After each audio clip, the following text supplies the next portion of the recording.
In college at Mississippi, they converted him to second base in the minor leagues. Had never really played a day in the outfield until he came to the big leagues this year. Tim Redding set to go, and the first pitch of the afternoon is in for a letter high strike. You know, Gary, it's almost like an energy move with Coughlin, isn't it? It's almost like Freddie Garcia saying, you know what, we need a little more energy in this lineup. And a lot of times you get that from young players, don't you? That things are stagnant when you have a team that is very much intact from last year, and you put a little jolt of youth in there, and sometimes that makes a big difference. I think in this day and age where people make so much money playing the sport, players that are hungry are almost palpable. They're so visible within the lineup. Coughlin was hitting .344 in New Orleans before he was called up. He's been up for about a month now with Florida. And a fastball strike from Redding, 2-2. Tim Redding making his third start. He had a 5-3 lead with 2 out and nobody on in the 5th inning in Boston, but never got through that 5th and wound up the losing pitcher. Actually left with the lead.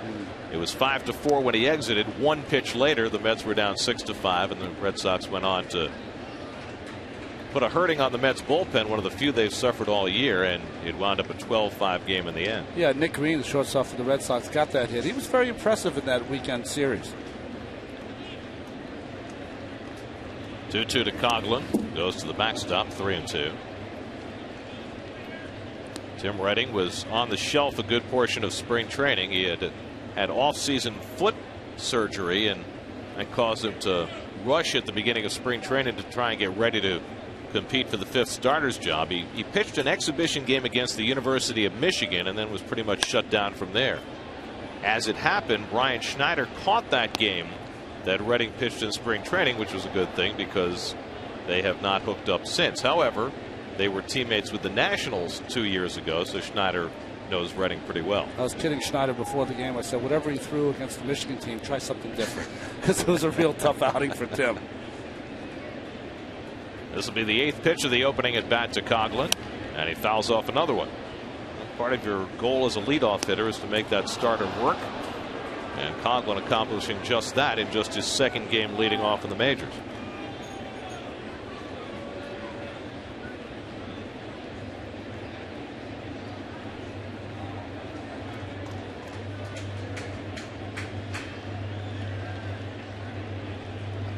Again, the 3-2 from Redding, and again fouled off. I think Redding doing the right thing here. It's 3-2. Just challenging Coughlin. That's what you have to do in this ballpark, I believe. It's so big. Throw it on the outside part, let him hit it to center field, and hopefully Beltran will make a play.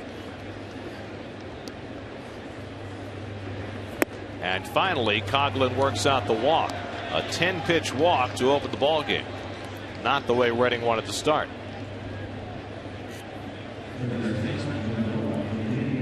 Well, you remember last night we talked about Mike Pelfrey and his struggles against the Marlins. Redding had a similar circumstance against Florida last year while pitching for the Nats. He made 6 starts against Florida last year, went 1-4 with a 7.76 earned run average. Well, if you're pitching against this team, there's a couple things you have to do. You have to be able to throw your breaking ball behind in the count because they're good fastball hitters, and you got to be able to throw the ball out of the strike zone when you get ahead of them because they're a team that will strike out a lot. If you're going to challenge them with fastballs all afternoon long, it's going to be a long afternoon. You see his numbers against Florida. 6 starts is a lot against any team, especially a team that has hit you hard. So here's Emilio Bonifacio, dropped to the 2-hole. Let's see if they play for 1 run in the 1st inning. But he takes the first pitch, not bunting, 1-0. You figure maybe with Josh Johnson on the mound that Freddie Gonzalez would try and get a quick run. Yeah, very interesting. You would think that'd be the way to go as he's looking in on the signs. Maybe they want to get to a hit and run kind of count with Bonifacio. Bonifacio, who got off to that scintillating start the first 2 weeks of the season, has really hit hard times. Over the last 5 games, just 3 hits in 25 at bats.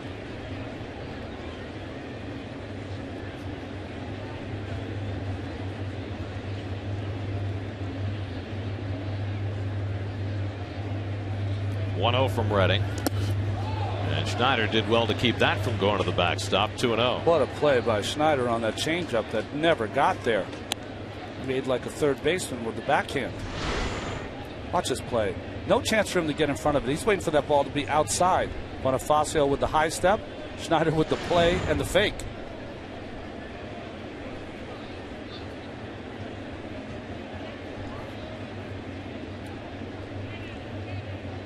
So Redding digging an early hole for himself behind 2-0 on Bonifacio with Hanley Ramirez on deck and a bad pickoff throw, and Murphy saved him there.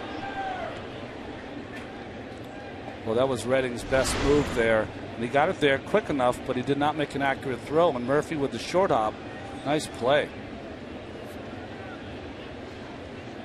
Boy, all the things in left field where Murph did not look comfortable. He looks so comfortable at first base. And has from the first game he played there. Bonifacio taking all the way 2-1. Jerry finally stuck him in a game in Los Angeles, and right from the first play of the game, he looked like a different guy. Right now sharing first base with Tatis, but over the long term, if the Mets don't make a move, that position should substantially belong to Murphy. And Coghlan back in standing up. I was talking to Murph the other day. I asked him where he was living. He told me, and I said, that means you're spending a lot of time in the train coming back and forth. He goes, yeah, it's different than Jacksonville, I'll tell you that.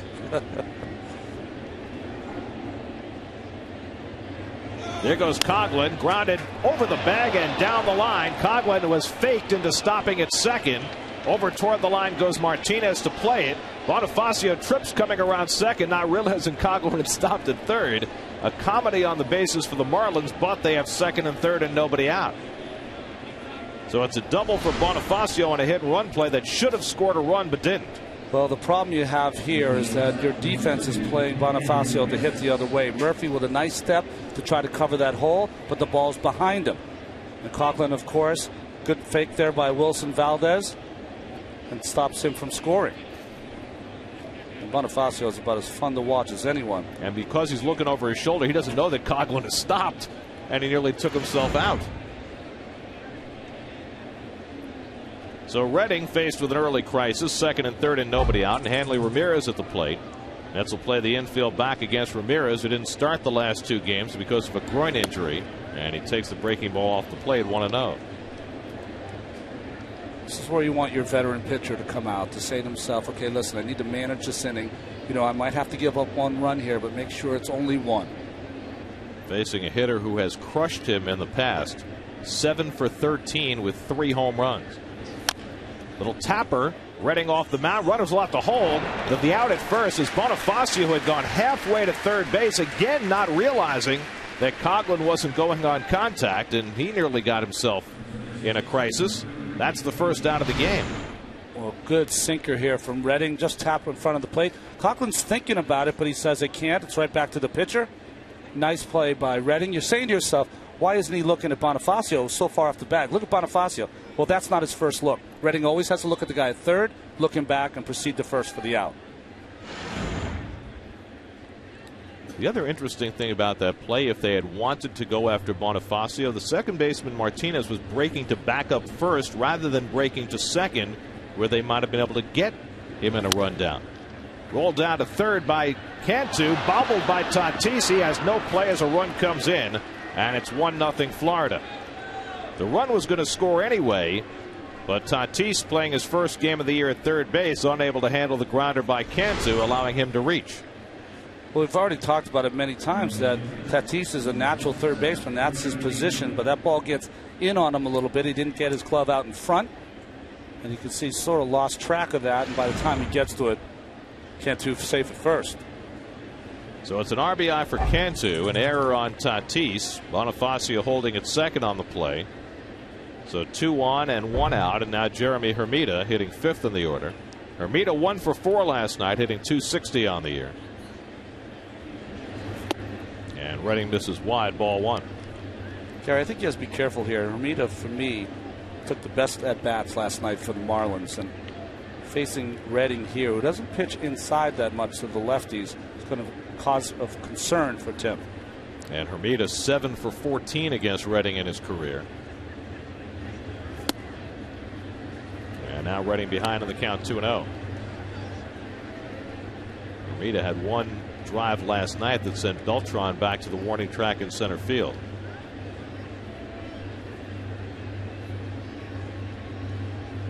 Valdez shading the runner Bonifacio, who can steal third base.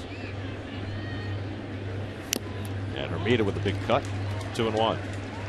Well, Redding's just got to assure himself here, that there's precedent for this. His first start against the Dodgers, he struggled in that first inning, gave up a couple of runs, and then was almost perfect the final 5. So just try to get out of this inning with just a run, despite some mistakes pitching and some mistakes in the field. The Marlins have been struggling to drive in runs lately. They were 0 for 8 with runners in scoring position last night and already 0 for 2 in the first inning today. 2-1 to Hermida. Hit hard toward the middle, base hit. Bonifacio turns third. He'll score easily, and it's 2-0 Florida. So Jeremy Hermida drives in a run, his 19th of the year, and the Marlins have 2 runs home and still only 1 out. Well, got Tim talking to himself. He's gotten to a point here where he's gotten behind in the count.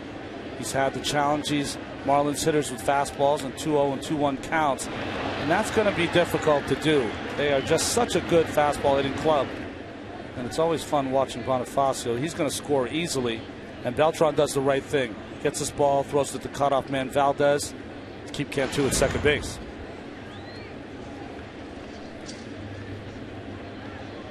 So 2 runs are in after the Hermida RBI single. Now Dan Uggla, who hit third last night, batting 6th this afternoon. And he takes a slider for a strike. So Redding finally able to get a first pitch strike. Uggla drove in the only run for the Marlins last night's game. And a sacrifice fly, 0 for 4 otherwise. 99 career home runs for Uggla. And the book is you throw him breaking balls. Key for Uggla is you have to keep the ball down. He loves that ball middle of the plate in, especially up. He has those short arms, powerful forearms, a little bit like Ron Say from the 70s. Bill Madlock, and it's hard to get inside. Lofts one to shallow left. Valdez flipping the glasses down as he goes. Infield fly rule called, and that's the second out. Nice to see a shortstop with flip down sunglasses. I love the flip down glasses. They are awesome.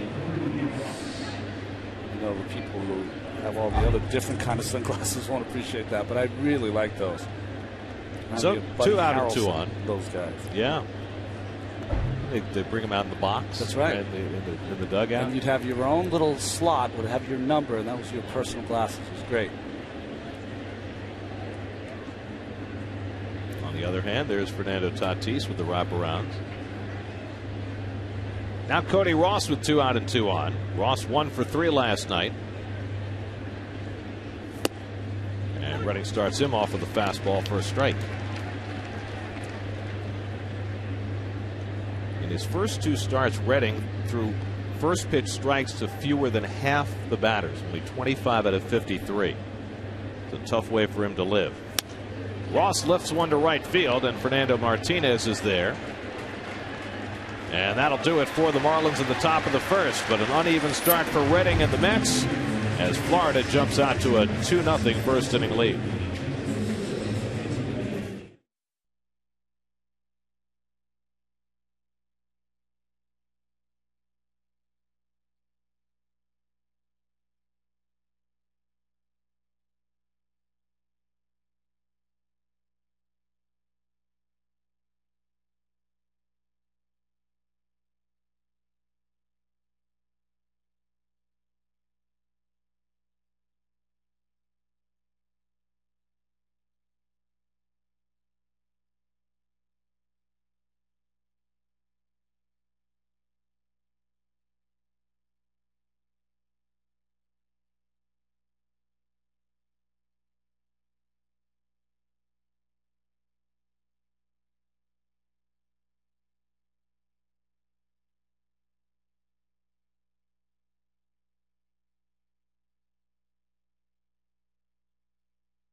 You don't want to be doing that, especially with your pitching yet. It's always better to channel it inside and use it against those fish over there. Here's your Geico Mets starting lineup. Angel Pagan has been leading off the last few days and doing well there. Fernando Martinez gets the call on the 2-hole, and then the rest of the lineup kind of a mishmash for Jerry Manuel today as he goes with a house money lineup against Josh Johnson. Well, Josh Johnson, one of the brightest young pitchers in the game. He is 10-2 since coming off Tommy John surgery last season. And he's just usually a pleasure to watch throw. Not a lot of walks in 67 in the third. Very much like the pitcher last night, Sean West. Works quickly, usually goes right after the hitters. His third start against the Mets this year, and he falls behind Angel Pagan 3-0. First time the Mets faced Johnson this year, he matched up against Johan Santana in Florida, and he threw a complete game 5 hitter that the Marlins won on the dropped fly ball by Daniel Murphy.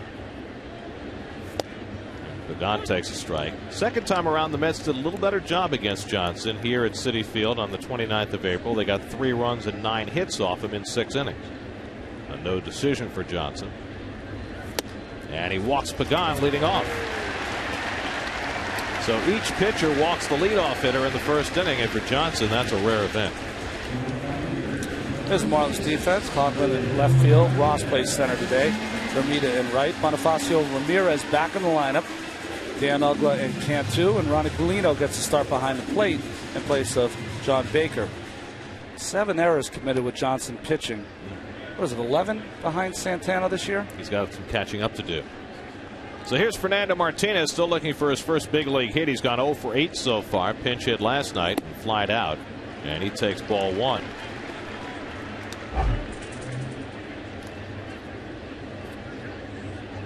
When you're a young player and you just come up, you want to get that first hit as quickly as possible. Fernando was a hot hitter at Buffalo before his recall. Pagan, who can steal a base, and Martinez takes a strike. Fernando was hitting .337 in the month of May with 7 of his 8 home runs this month.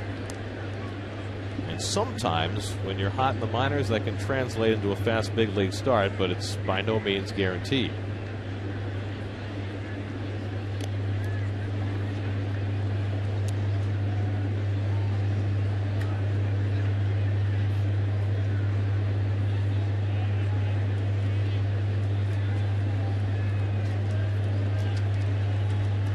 There have been more bases stolen against the Marlins than against any team in the major leagues.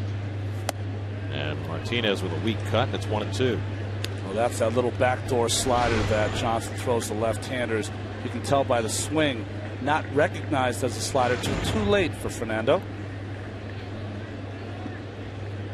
Fernando Martinez, just 20 years old, signed as a 16-year-old by the Mets for a large bonus. Breaking ball bounced to the right side for Cantu, and Johnson just gets the foot there in time. That's the first out as Pagan moves to second. Now here's Ronnie's inside pitch on Josh Johnson, part of the business of baseball, brought to you by Xerox, ready for real business. Well, he's a true ace at only 25 years old, pitches with no fear as he does not walk anybody, although he walked Pagan to start the game. Better after Tommy John surgery because he said he had to learn how to work out for the first time, and he got his body strong as well as his arm. And the tilt on the fastball, he's 6'7" tall, like West yesterday was 6'8". That ball comes from a different angle into the hitter. Now Carlos Beltran with a runner in scoring position, grounds one down to Cantu, who takes it for the second out as Pagan moves over to third.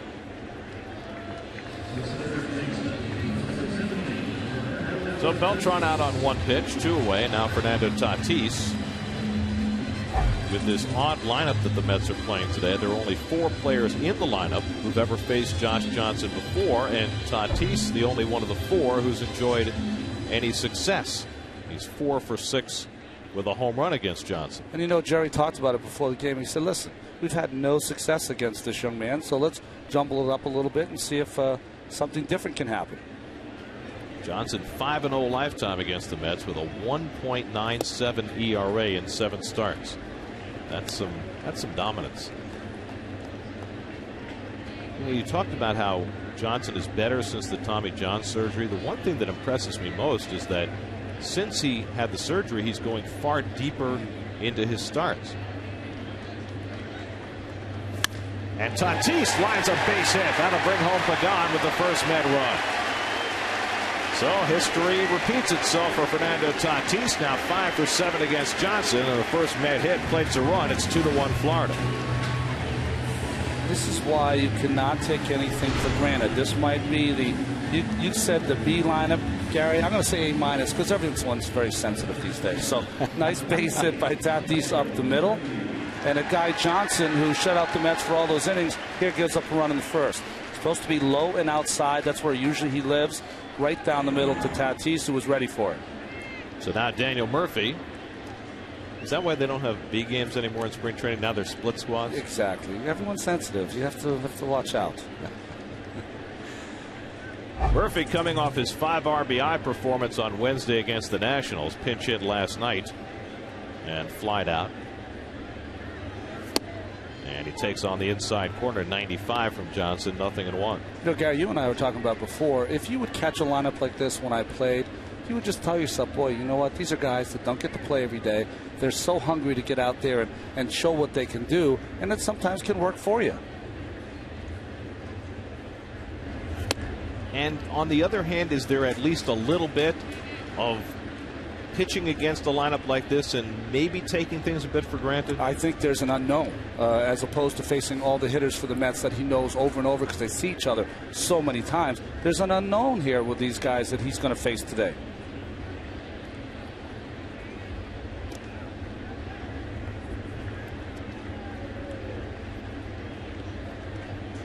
And then you always think this way. You always try to think positive.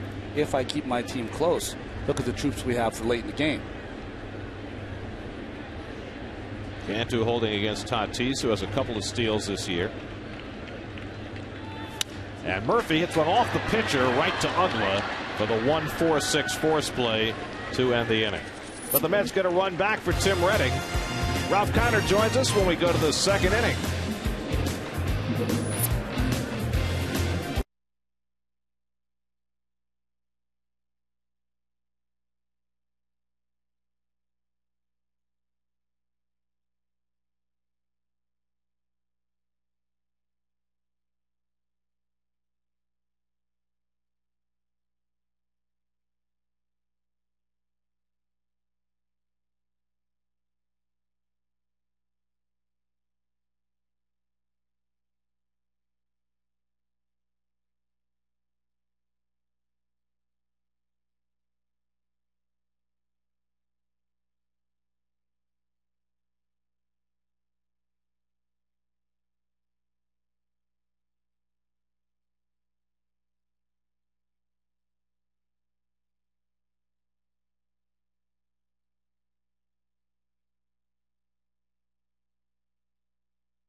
And the guy for whom our booth is named, Ralph Kiner, is here. How are you, Ralph? All right, Gary, fine. I'm real good. Hi, Ralph. Good to see you. Good to see you, too.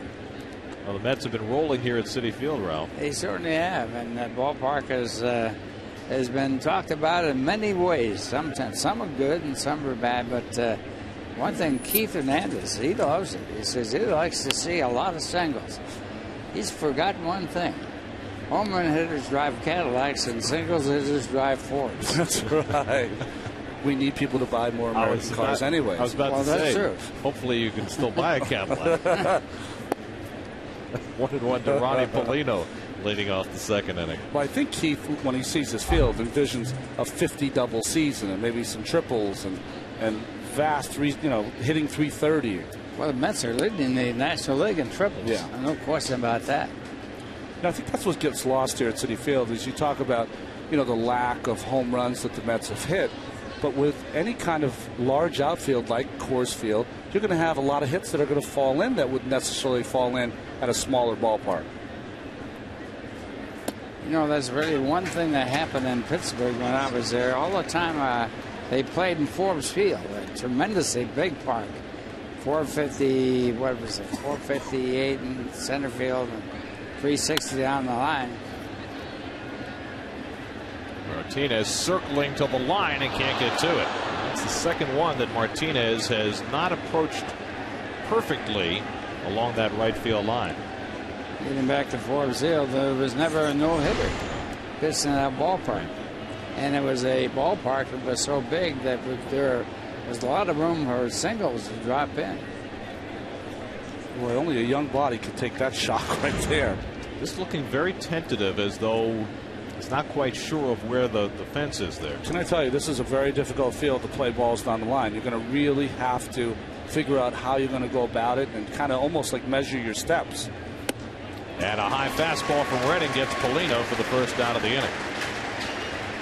I think also, and we saw this with all the work that the Met outfielders have done here in preparation for games, you've got to do a lot of extra work in this ballpark. You got to do some extra work, and you also have to, he's going to have to learn how to do that little pop-up slide. So you slide so you don't bang into the wall, and it gives you a chance to maybe make kind of not a shoestring catch, but a catch just off the ground. Well, Johnson takes the strike. One thing too, Gary, which you brought up, is a lot of work, because when you come in there for the first time, all the angles they have in the fences out here, you're going to have to know which way the ball is going to bounce off the fence. It's not going to come off straight. You're going to have to work hard when you come in there to find out where you're going to go and what's going to happen when you get there. Hey, Ralph, you're talking about Forbes Field. Did Forbes Field have the batting cage like in right center? Right on in the center field. Yeah, right on the field. Yeah. Johnson down swinging, back-to-back strikeouts for Redding to start the second inning. Joe Torre, just give me an idea of how big it was. I know. Well, Joe Torre was telling me that the only chance he ever thought he'd have an inside the park home run, he hit one past the batting cage in center field, and he was running around the bases. And when he got to third, he knew he wasn't going to be able to make it because the third base coach was laughing as he was waving him around. So I always thought that was a great story. Well, most of the old-time parks are much larger than they are right now here, and the big parks in the American League and National League, right, that go into being played in now. The land was less of a premium, I would guess, in those days, right? Yeah, they were Tiger Stadium. They were building open fields. Yeah, and they all wanted to go way back. In fact, they didn't have fences on a lot of the real old ballparks. Inside the park home runs. Coughlin lifts one to right, and Martinez is there. So it's a 1-2-3 inning for Tim Redding in the top of the second. Still 2-1 Florida.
Today, Pella Windows has displays set up around Citi Field for fans to win free tickets to Mets games, and you at home can also participate. Just call 866-64-PELLA or visit sny.tv/windows to request a free in-home appointment, and you'll get 2 free Mets tickets. Pella, the official window and door replacement company of the New York Mets.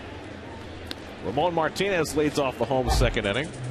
Martinez hitting 6th in the order for the second time, and he's now hit in 4 straight games. Had 2 hits last night and takes a strike 1-1. Martinez playing second base today. I thought it was very interesting, Ralph. Ramon was talking about, because he didn't play a lot in spring training, he was hurt with that sports hernia. He'd only appeared in 9 games down in Buffalo, and he was saying that when he first got to Los Angeles, the speed of the game really surprised him. He felt like he was not moving at the same speed as the rest of the players or the baseball. That's an interesting way to put it, isn't it? Well, I think that's very true, and especially that happens to you when you get older. Yeah. The speed of the game catches up with you.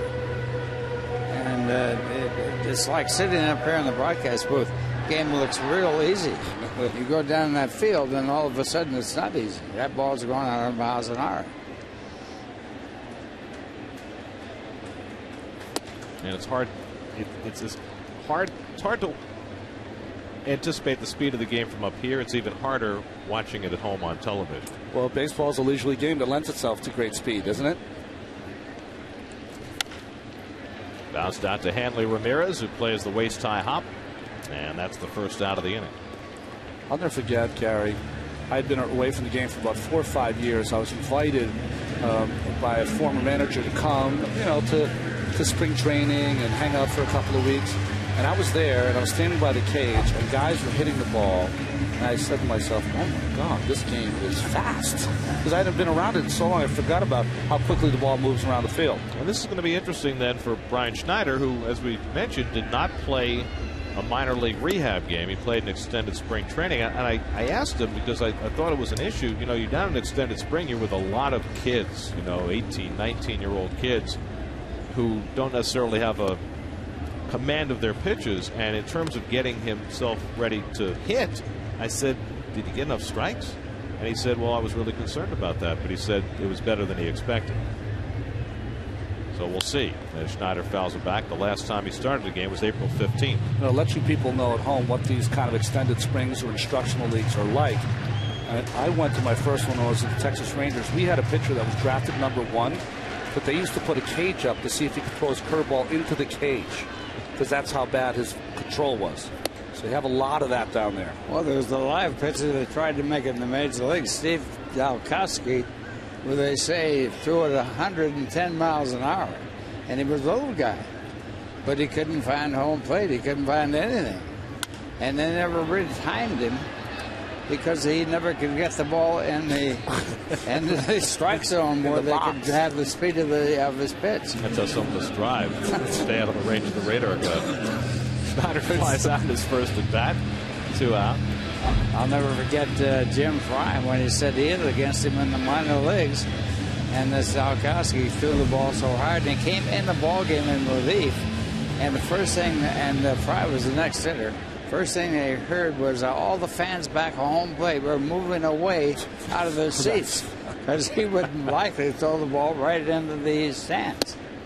Wilson Valdez making his first start. Takes a strike. Made 2 fine defensive plays in last night's ball game. So Dalkowski, the best pitcher you ever heard. Ever heard of? Yeah, you couldn't see him, you could hear him. I asked Metcalf when Surkamp was pitching one time, and he threw the ball around 100 miles an hour, and he struck out. Metcalf came back to the bench, and someone said to him, "What did he throw you?" And he said, "The radio ball." He said, "What's a radio ball? I've never heard of that." He says, "You can hear it, but you can't see it." That's good. That's good. 0-2 to Wilson Valdez. And he fouls it back. Wilson's had big league time with the White Sox, the Padres, the Dodgers. Last year played both in Korea and in Japan. Now that's really for the love of the game, right? Grab your gloves, see the world. It's like joining the Navy. Nowadays you have to have more than one glove. To center field, and Cody Ross is there, so Josh Johnson throws a 1-2-3 second inning. And we head to the third at Citi Field. The Marlins with a 2-1 lead.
your high-speed pitch presented by AT&T. Switch to the nation's fastest 3G network. Your world delivered.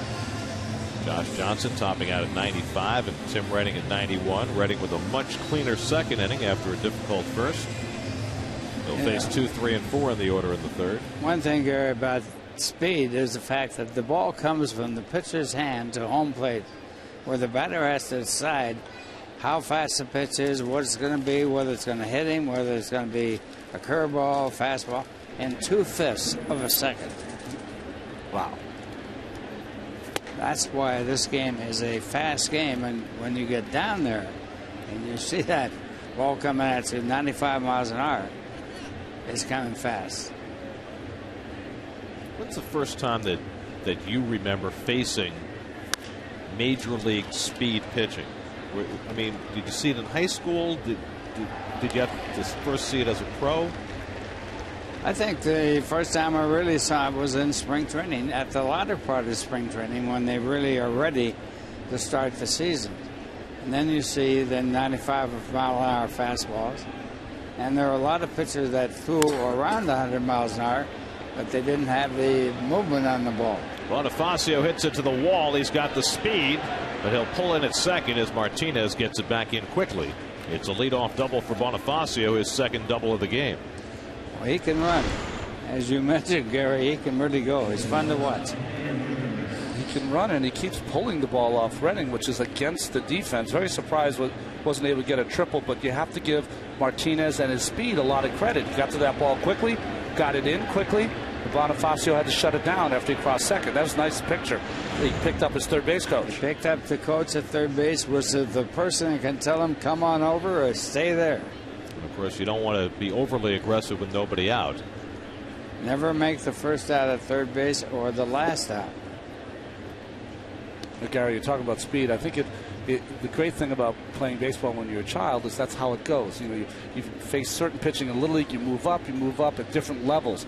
I think if you took any person, even if they have major league talent, and took them at 18 years old, and that's the first time they saw 95, they'd be scared out of their wits to see that kind of speed. They kind of build it up. Hanley Ramirez bounces one to short, so unable to advance the runner. Wilson Valdez throws out Ramirez for the first out. Age is really a factor in speed. Right there, a good job at shortstop. The shortstop moving toward second base to get the runner back to the bag where he can't come over to third base. Good play here. Watch this. He's going right at him, get him back to the bag, and then throw over. And you know what's great? He knows the base runner. Bonifacio is one of those guys that if you just proceed to throw, he might wait and then try to take third base. Right, that's the play. Stop. You know, Ronnie and I were talking about this last night, Ralph, watching Wilson Valdez, who we really haven't seen before. Just watching him field the first couple of ground balls, there's something about his actions that just lets you know that he's a superior defensive player. When you see the hands of an infielder, and they're soft hands, then you know you got an infielder that can field. Soft hands meaning he gives with the ball as it comes into him. And a pickoff try. I always marvel also is the combination of the soft hands with the beautiful footwork that they work years and years to perfect. That the late Jerome Robbins could appreciate the footwork that these infielders have around the infield. Well, the one thing about a lot of people that judge ball players, they say, I want to see him dance. And if he's a good dancer, I think he can make the major leagues because the feet move well. As long as he's not out at night dancing. Well, so that's the key. That's a problem you got to also check. Well, you know who won ballroom dancing competitions as a teenager? Bobby Valentine. Oh, we did. He could do everything. He was a great football player. Went to USC on a scholarship. And, of course, came up to the major leagues with the Dodgers. And he was a great athlete all the way around. Well, he was expected to be a superstar player until he tore up his leg. Yeah, broke his leg in the outfield. On a cyclone fence. Was it in Anaheim? It went underneath the leg, went underneath the fence and broke. Real Renaissance man, Bobby V. Yeah, he just got fired. Oh, he Japan, did? Yeah. He didn't want to pay him the money. There goes Bonifacio. Cantu fouls it back. Bonifacio had a good jump, but Cantu fouls it off, and he'll have to go back. And then a nice head first slide that won't count. He got a great jump. Look at this. Goodbye. He's got the base stolen.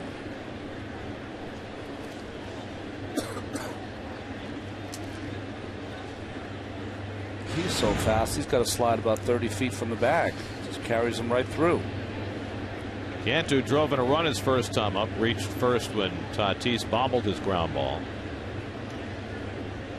2-2 off the plate, and it's 3-2 to Cantu. One thing about Cantu, he's a good hitter, but not a great hitter because you can strike him out.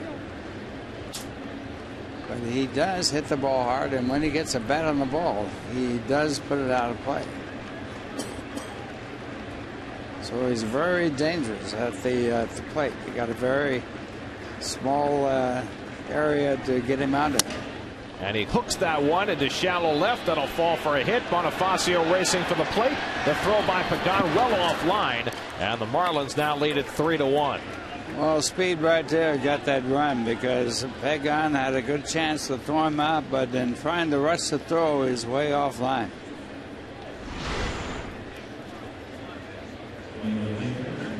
Boy, just served to left field. How do you ever get to that ball? Well, I think that's the thing about Cantu is that you just talked about he can be struck out, but I think he really is an intelligent hitter and has an idea on different counts, what to do with the ball.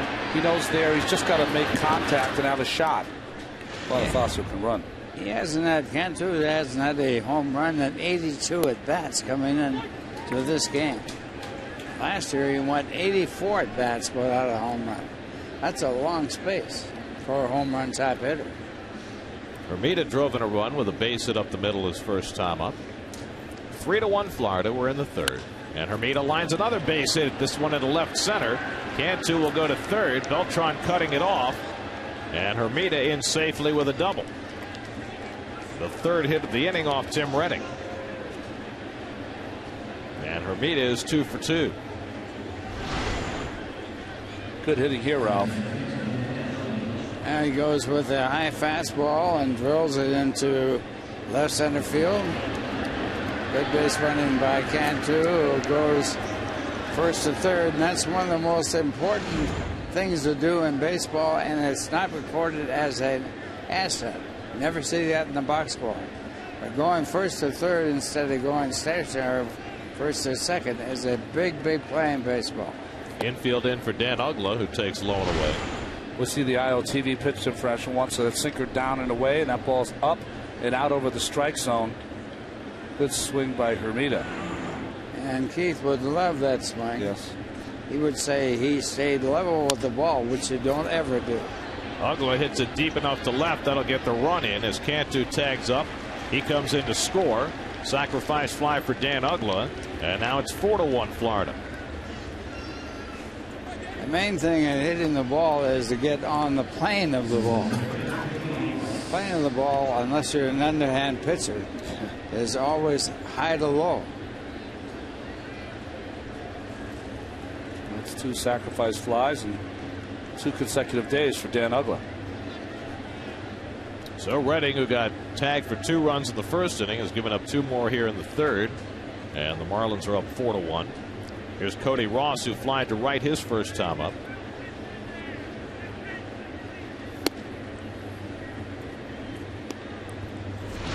Here's the replay of the swing by Hermida. And see, the bat is never, it isn't on, it's not flat. It's on the plane of the ball, and that's what you want. On a high pitch, it's closer to being flat than on most other pitches. So you're saying that the ball's coming in from high to low, so your swing sort of has to be on that plane. On a upward plane. There we go. That's why he's trouble. And you don't believe me?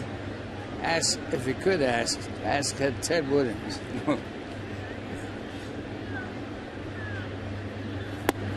He had the best book on hitting I've ever seen. Science of Hitting. That's right. Everyone I knew, that's my age, everyone had to have that book. And that book would show you the strike zone and show you where you hit, with each ball going to a different area in that strike zone. Low outside and high inside was where you had the lowest average. Ross swinging on 3-0, lifts one to right field. And Fernando Martinez puts it away to end the inning. But the Marlins parlayed 3 hits into 2 runs. Mets come up in the bottom of the 3rd, now trailing 4-1.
Presented by Nestle Drumstick. For tickets, visit Mets.com or call 718-507-TIXX. You know, Gary, we talk about modern day baseball, and it certainly is outstanding. But the old-time foot baseball was also pretty good in itself. And one of the guys, and he's not really that old, but he's been around. He pitched 27 years in the major leagues. He refutes all this idea about pitch count. And it was a very interesting article I read, and you read it too, Ron. Well, the great thing, when you think about it, when I do the prep work for the games, Ralph, and you do it too, you go around the league, and your lesser pitchers were averaging about 5 innings per start. Your solid pitchers around 6 innings per start. This young man is closer to 7 innings per start. And I think that's what Nolan Ryan's trying to bring it back to. A guy, Nolan Ryan, who probably threw 180, 200 pitches in a game. But he's trying to bring and train these pitchers back to the spot where they're throwing at least 120 to 130 pitches a game. Will be interesting to see if it happens. Well, one thing about Nolan Ryan, he proves his own point because he probably threw more pitches than any pitcher in the history of baseball. The only one that might have been at least close to him or with him was Satchel Paige, who pitched in the Negro Leagues for a long time, and he pitched like every day. And he only pitched a few innings because he had to pitch the next day. But the thing about Ryan, which he says, and I certainly believe, and the Atlanta Braves also believe this, the longer you pitch, I'm talking about pitches thrown, the stronger your arm gets because you're pitching on, and your arm's a muscle. And that's now the players don't have that muscle. They don't pitch enough. You know, when I was with the Texas Rangers just for a short time in spring training, it was so different than when I got traded to the Mets. When I got traded to the Mets, it was mandatory for all pitchers that be on a throwing schedule. And the throwing schedule is more than any schedule I'd ever seen. Now, that's not always off a mound, but your long toss, your short toss, your getting ready, all those things in between starts were exponentially more than any team I had been with before. And Ryan, he's hired Mike Maddox, not the Hall of Famer. Greg Nice, Right. To be the pitching coach of the Texas Rangers, and right now they're in first place by a good margin for 1.5 games, only because the pitchers are going longer games and the relief pitchers are pitching shorter innings too. So both sides are working to that end. And of course, the test will be to see what the long-term health of those pitchers are, because the reason, I think, one of the reasons anyway, is Pagan lifts it to left and Coughlin is there for the second out. One of the reasons we've gotten to this point with pitching, and it's happened over the course of the last 30 years, is the last team that had their pitchers work regularly for 9 innings were the Billy Martin Oakland team of the early 80s, and all those guys blew out their arms. And whether there was a correlation between that or not, I think we've gotten from that point to this point, maybe to the point of absurdity. Well, I don't know if Nolan has all the pieces in place, but I think in today's modern baseball, it's not only the general manager or the president like Nolan to say it. You've got to have a pitching coach. You've got to have a doctor staff. You've got to have a training staff that is all on board for this ride. And Fernando Martinez picks up his first major league hit. It comes in his 10th at bat, a 2-out single, and they'll take that ball out of play and save it for the trophy shelf for Fernando Martinez. Well, Willie Mays won something like 24 at bats where he got his first base hit was a home run off Warren Spahn.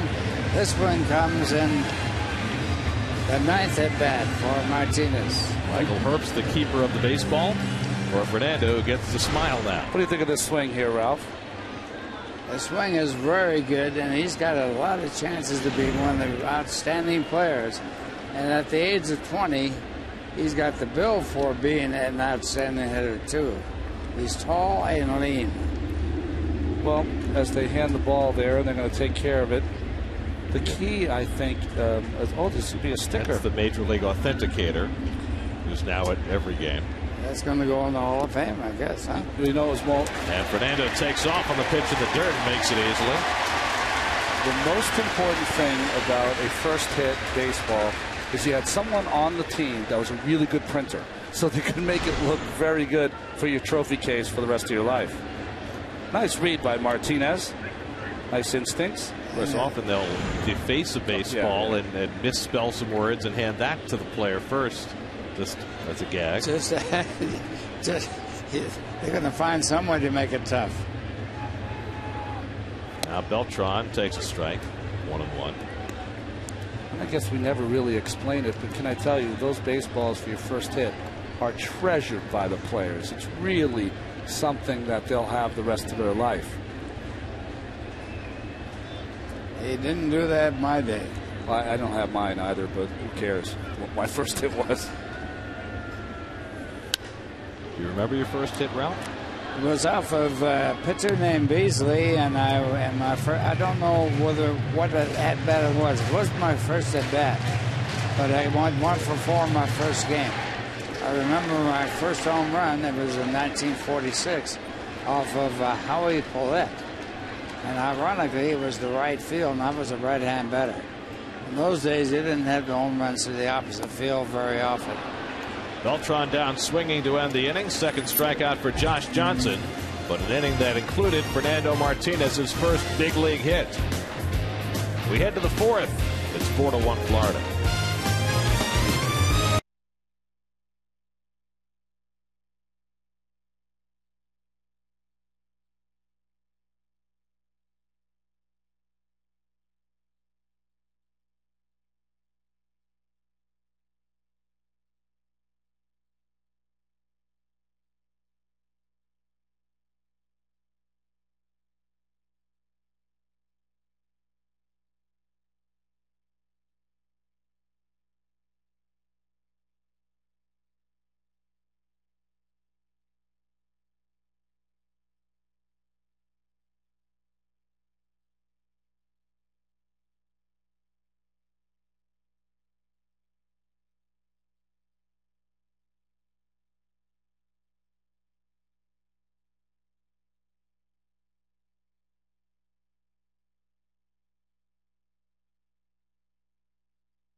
Mets, because he just goes unnoticed, kind of unappreciated, does his job like he did last night to get the final out and get the victory. And when you look at his numbers, I mean, 19 strikeouts, 19 innings, just 3 walks. He's done a great job. And the holdover from last year, I had kind of a light conversation with him yesterday as Fernando Martinez will get a chance. Gary, I can't see it. Over near the wall, he makes the and he made the catch for the fence.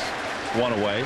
Anyway, we were just talking about his season and what it's like to kind of be in that role and kind of unnoticed. He said, well, actually, funny you mentioned. I went home last night. My wife said, oh, great game. Did anyone interview you? Pedro said, nope. Just won the game, walked through the clubhouse, and went home. Just plain old me. So he was appreciative that we interviewed him today for the pregame show, guys. But he did say that he's been working a lot more and trying to integrate his cutter into games a lot more. He said, it's a different look from that sweeping slider, trying to mix that in, especially against righties. So we'll watch for that his next couple times out. It's been interesting lately is to watch Pedro's confidence in his fastball. He's really, struck out Adam Dunn on three fastballs and 1 little slider that he bounced. He's been great. I mean, you can't ask any more than what he's done the past few seasons. Going to have to bring back an old-time name about how you pitch. Johnson hits one right to the bag for Murphy for the second out. And that would be Crossfire. So he is a crossfire pitcher. Yes, you're right about that. He steps toward first base and crosses across his body to throw it home. That's where Crossfire came from years ago. But you know what's great about listening to Pedro talking to Kevin? We've seen him work on his changeup to get right-handed hitters out the last couple seasons. Now he's integrating a cutter.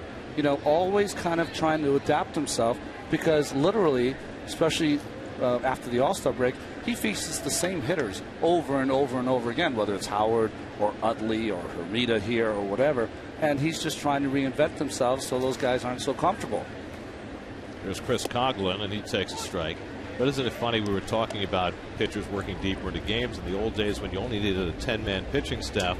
Now that bullpen's become a team unto itself. It really has. And it changes the hitting order, too. You don't have that many players to pinch hit on the bench.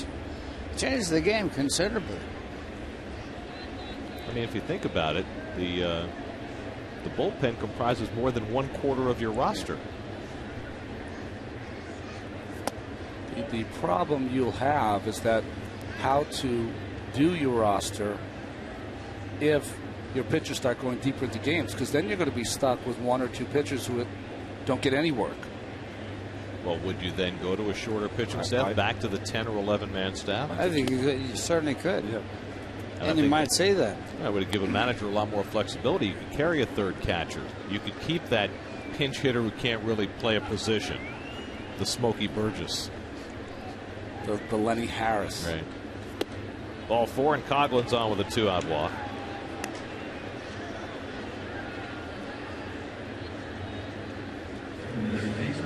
When you talk about a pitcher not working, in the old days, when you had a 7-man bench, you had players that didn't play for weeks at a time. Here's Bonifacio, who's pulled 2 doubles in this game. 1 right over the bag and 1 to the wall in right field, and he has scored 2 runs. So this has been a nemesis for Redding this afternoon.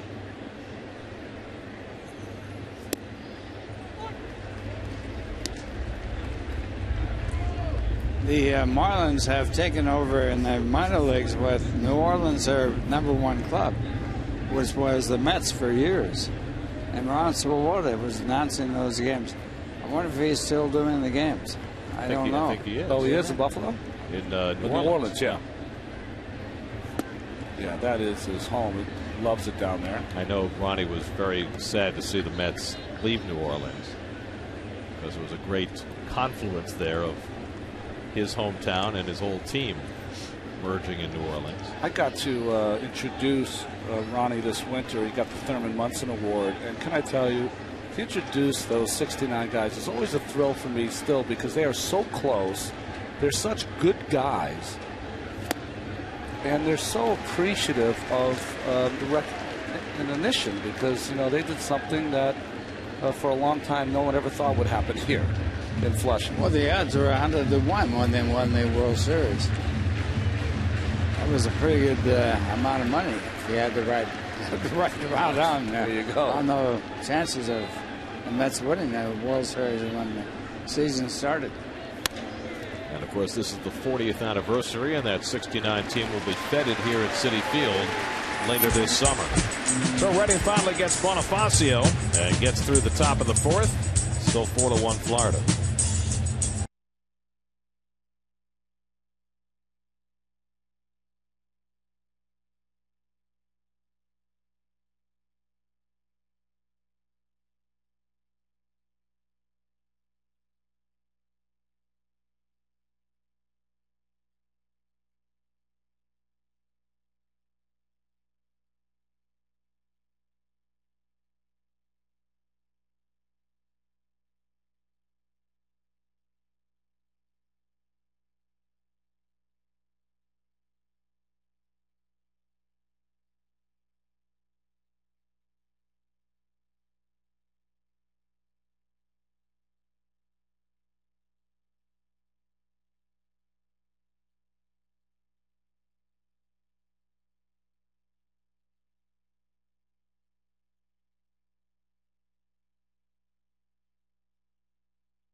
SNY is brought to you by Pella Windows, the Mets official window and door replacement company. Make an appointment, get 2 free Mets tickets. Call 1-866-64-PELLA today. And by AT&T, your world delivered. Fernando Tatis leads off the home 4th inning. Fernando's driven in the only Met run today with a first inning single. It'll be Tatis, then Murphy, and Ramon Martinez in the bottom of the 4th against Josh Johnson.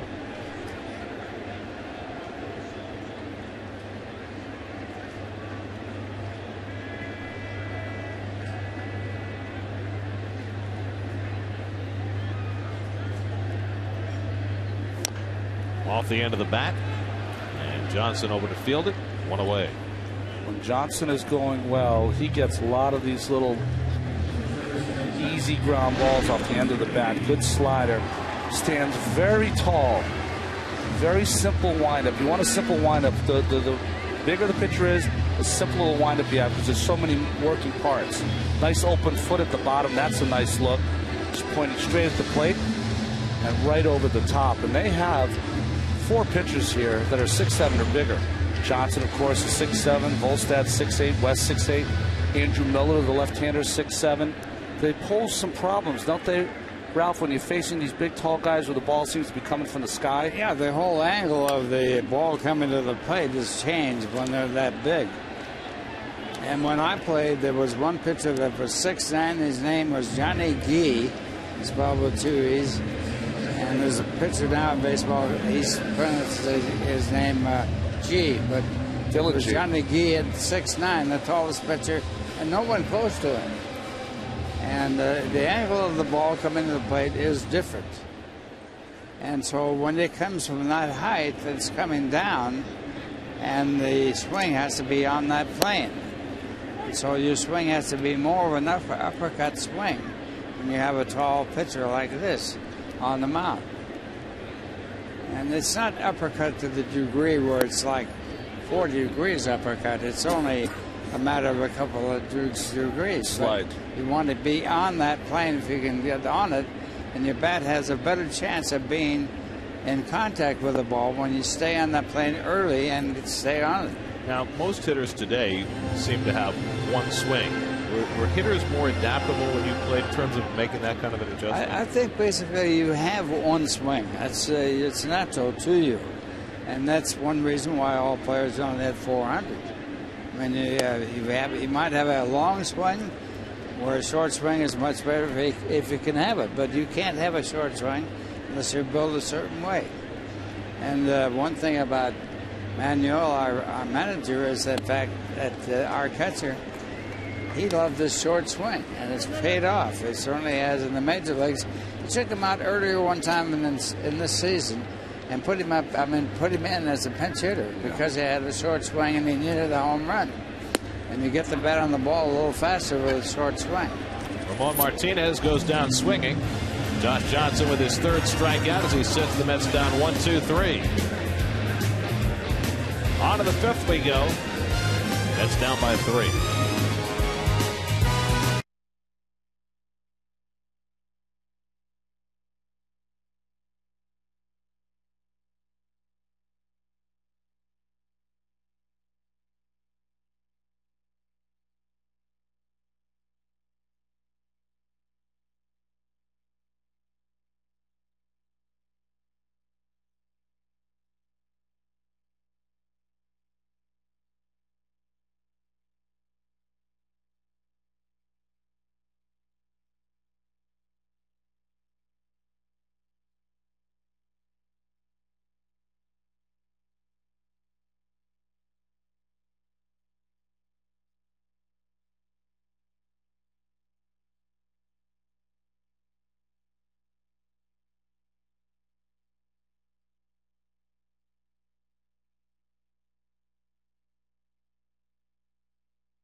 Sources for Mets information with ongoing fan discussions, opinion, game analysis, and exclusive player and coach interviews. Mets blog features on SNY.TV, your online home of all things New York sports. Plenty of room to roam at Citi Field as Tim Redding faces the Marlins in the fifth inning. Hanley Ramirez 0 for 2 in his return to the lineup today, and he takes ball one. Coming to games here is like Mardi Gras, isn't it? I mean, people are walking around, sitting, having their food. It's a festival. It is.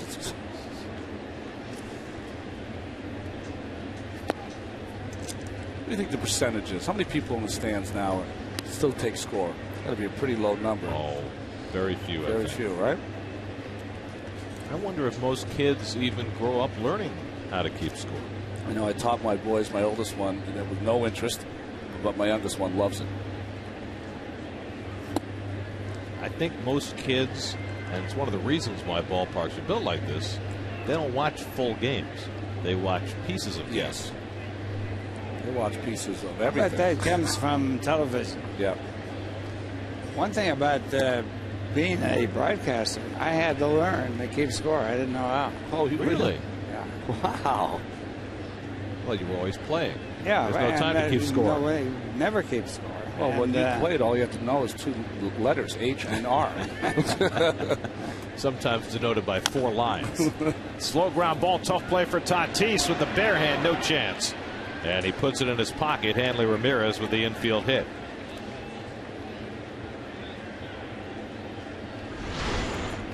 It's got to be frustrating for Tim Redding. He makes a good pitch against their best hitter and just hits the top of the ball, and Tatis has got to play him deep.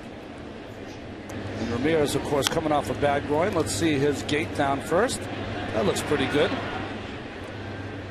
A little bit of a hesitation in there. Leg always feels a little better when it's a base hit. Well, you can run faster, I know that.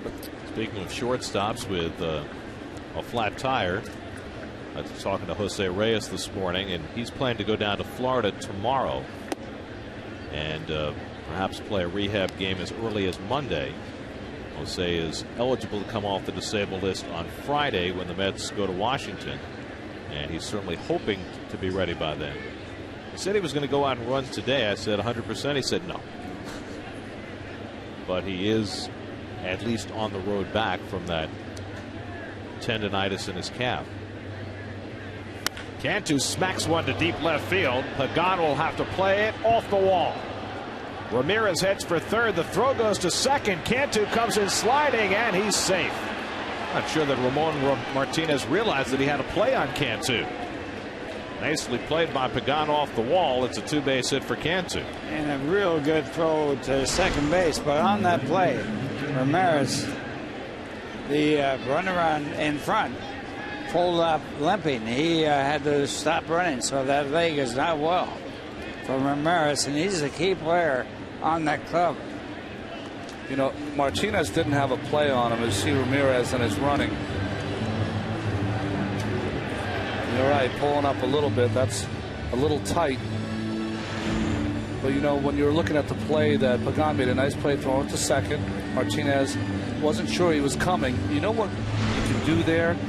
What key is for Daniel Murphy to follow Cantu behind him, and he can be yelling to Martinez, he's coming, make sure to apply a tag. You can help out your second baseman, whose back is to the runner. By the way, that's a home run in almost every other major league stadium. He hasn't had a home run in over 84 at-bats, so he needed that home run. But you're right, that high fence kept him from having a home run with a man on base. Fence in left field is 16 feet high, and he hit it about 14 feet up. So Redding continues to be hit hard. He's given up 7 hits now, and the Mets have to bring the infield in with Jeremy Hermida, who's 2 for 2 today. And this ball, by the way, seemed to be still going up when it hit the wall, didn't it? It was going up. He hit that ball hard. He can hit the ball a long way. And, of course, he has proven that with 8 home runs. 1-1 to Hermida. He had over 30 home runs last year. The Marlins have a good hitting ball club. There's no doubt about that. They have made the most errors in baseball. They're very good at that, too. And they thought they had a great pitching staff when they started the season, and everyone else thought they had one, too, when they went 11-1. Well, was it 11-1? 11-1, yeah, 11-1. Yeah. I think the problem was, Ralph, is that, you know, they got off to a quick start, but then the Lasco, who was a mainstay last year with 16 wins, did not pitch well. Hermida hits one deep to right. Fernando Martinez back, looking up, and it's out of here off the overhang on the Pepsi porch. A 3-run homer for Jeremy Hermida. And now the Marlins have a 7-1 lead. Hermida's 5th home run of the year, a 3-run shot. He has a 4 RBI afternoon. And Tim Redding getting smoked this afternoon at Citi Field. No replay necessary for that home run off the Pepsi porch. No, I don't think so. What's that man Hermida? 10 for 16 off Tim Redding? You got shades of the old Polo Grounds right here, with the upper deck being in shorter territory than the lower deck. Overhang goes about 8 feet over the field. And that's going to be all for Tim Redding. And possibly it could be a trip to another city. So a short day for Redding, who goes 4 innings plus in his 3rd start as a Met. This call to the bullpen brought to you by Lincoln Mercury. Sean Green will come on in relief.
Get to Citi Field, the Mets' new home of amazing, as the series with the Marlins concludes tomorrow afternoon at 1:10 p.m. Great place, great seats, and a great time. Visit Mets.com or call 718-507-TIXX for your printed home tickets now.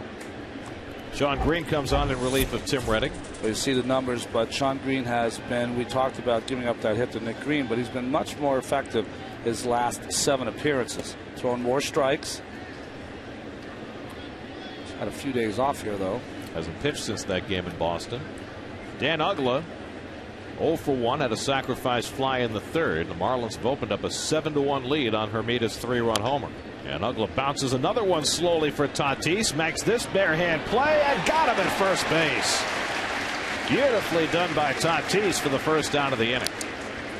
Well, Tatis started his career as a third baseman for the St. Louis Cardinals, his major league career. And here he does a wonderful job barehanding the ball and a good throw from a very difficult position. And when you make that throw, you have to throw it more toward the second baseman because your momentum is taking you to the right side of first base. What is the key for an infielder picking up that ball with the bare hand? Good hands.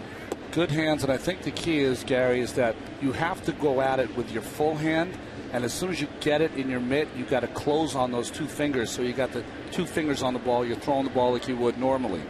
The problem is when you have all hands on it, you end up throwing a changeup over there. Yeah, right. Hopefully you get the fingers on there the right way so the ball doesn't sink or sail or whatever. See, full hands, and then he's got the 2 fingers on underneath the baseball to make that accurate throw. So catch it like a changeup, catch throw it like a fastball. There you go. Just be quick. Cody Ross takes a strike. Watch this. Full hand, and then watch the 2 fingers right on top and underneath the baseball so quickly. Boy. That's a 2-finger fastball right there. There you go. Nice shot, guys.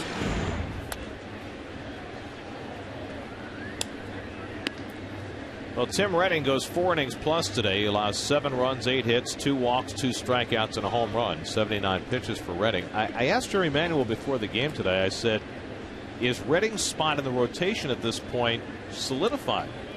And he said, well, yes. He said, you know, we hoped that Oliver Perez would be further along in his rehab, but we found out this morning that Ollie's rehab has been stopped because he has continuing problems with that right knee. It's been diagnosed as tendonitis, so he's been sent back to Port St. Lucie, and so right now Ollie is nowhere on the radar. So for the moment, it is still going to be Redding's job. Now, after a performance like today, maybe they reassess, but as of before the game today, this was not an audition for Redding, or at least it wasn't being presented that way. Well, he's not like a rookie either. He's been around a while. He's played with about 5 different clubs, including the Yankees. You know what else, Ralph, is that he won 10 games with a very bad ball club last year, the Washington Nationals, as Cody Ross goes down. Well, this was Ollie Tuesday night pitching for Buffalo. And limping around on that knee going after that ground ball. Well, obviously it's been affecting him. He had 5 walks and 5 strikeouts in the game, so that's very Oliver-like. Only gave up a run, but you would like to see him at some point be 100% healthy, because I think it's too much to ask him to be consistent if he's going to have a bum knee.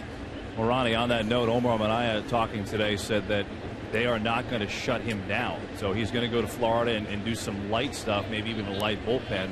He re-examined down there, but you almost wonder if a shutdown might be in order at this point with the knee thing. But Omar says not right yet.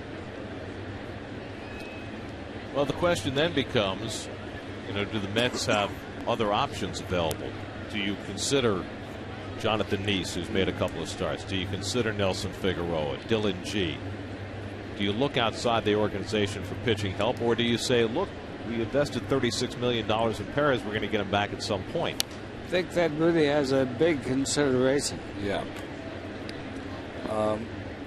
Well, again, I think Kevin made the good point. I mean, do you want a pitcher who is struggling with his control to pitch on a knee that's bothering him? I think that's might be too much to ask of Oliver. A shutdown might be good just to try to get that tendonitis out of that knee. That being said, at some point, maybe you look ahead in the distance and you say, you know what, let's target Oliver to take his time, get him 100%, and maybe we're looking at, you know, the beginning of July or something like that to make sure that when he comes here, he's got the best opportunity to succeed. Paulino lines one into right center field for a base hit. Slow getting to the ball. Martinez, that enables Paulino to easily get to second base. Looked like Beltran and Martinez were staring at each other to see who was going to cut that ball off. Not well played. Carlos looks a little perturbed. Well, I think the problem you always have here, Ralph and Gary, in the outfield is that you have the flanking outfielders who really don't know how much to cede to the Gold Glove center fielder, and sometimes it looks as though they cede too much. And the other factor is that Beltran has had a leg problem too, so you saw it right there. He really couldn't go full speed. So it was easier for the two-base hit. Very good by Paulino, the big catcher, taking advantage of that little delay in right center. Third double of the year for Paulino, who had been struggling at the plate.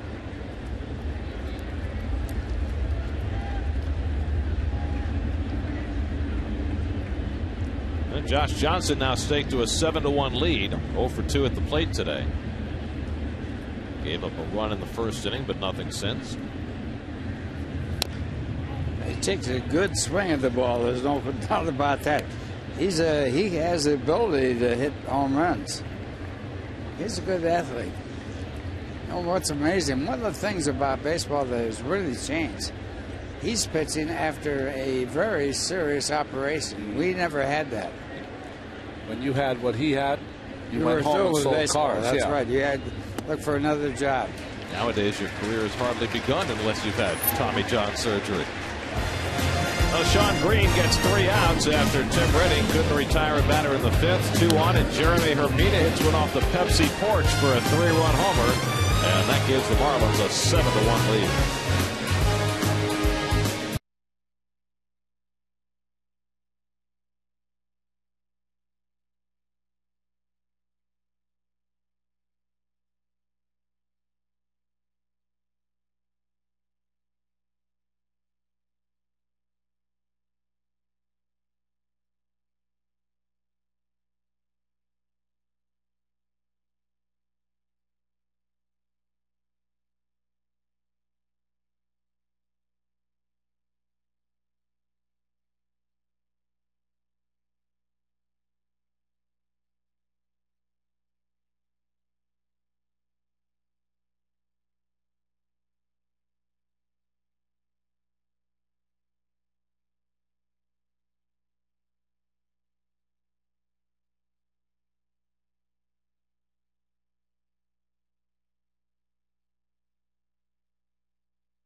Tacos. I'll take one of each. Carne asada. Time to take a look inside Citi Field with Kevin Burkhardt, presented by New York City Union Carpenters and Contractors. Kevin? Guys, figured talk a little bit about the dugouts today since they're right here. I could kind of look in and tell you, you know, double-decker dugouts, which is far different than Shea, but most of the new ballparks now have these, which seats about 50 comfortably. It's got that second deck, which has the benches up there and the railings. It's certainly a lot more room than the Shea dugout, that's for sure. Also, there's an HDTV in there, which was just put in so that Jerry Manuel could see right into the visiting bullpen. He probably actually has a better view than we do sometimes. So he could do that. Marlins have the same exact thing. And then there's 4 phones in the dugout, which I bet you didn't realize. 2 of them go directly to the bullpen. You have 1 phone that goes directly to the press box, and then the other phone goes directly to the taqueria out in center field. Very nice. Very nice. Oh, Dan's on the taqueria one. I know he is. Brian Schneider takes a strike. Well, it used to be an old thing. The guys in the bullpen would get bored and they'd call for pizza. I'll never forget, Ralph, I'm sure you were doing this game. Mets are playing the Houston Astros, and in their bullpen, Rusty behind the bullpen was having, his thing that he did for the policemen and firefighters' widows. And so he had all his ribs out there. And at some point, you got the camera on Charlie Kerfeld, the good relief pitcher for them, as he was munching on a rib in the 7th inning, which didn't make his manager very happy. Well, they used to have twins that pitched. I've forgotten their names and what team they played for. They had twins, and one of the twins was a brother, was not a ball player. And Schneider puts one into shallow center, so his first hit off the disabled list. And they put the twin that wasn't a ball player in the bullpen, and the other twin, who was a bullpen pitcher, went out and got sandwiches for himself and the team. The guys in the bullpen. All kinds of things happen on those bullpens. Oh, boy. I don't think anything happens as much as it used to because we got all the cameras now, which is a lot different. But when I first came up to the big leagues and saw the shenanigans that happened in the Mets bullpen, I was not appalled, I was shocked. Well, there used to be a lot of places to hide in that Mets bullpen. Wilson Valdez takes a strike. You had the Joe Pignatano's tomato plants, and then later the sunflowers they grew in the bullpen, which hid the relief pitchers, and who knows what else they did. Right. Valdez grounds one to the right side. Ugla with the turn gets the out at second. Yeah, that's the first out of the inning. Ugla had a terrible All-Star game. Made 3 errors in the All-Star game. And here he makes a very good play and comes up with the ball and gets the force play at second base. The Marlins are really, they were the one thing they concentrated on this spring was the fact they were going to cut the errors down. Ugla, of course, made a good play there. And they have cut the errors down somewhat.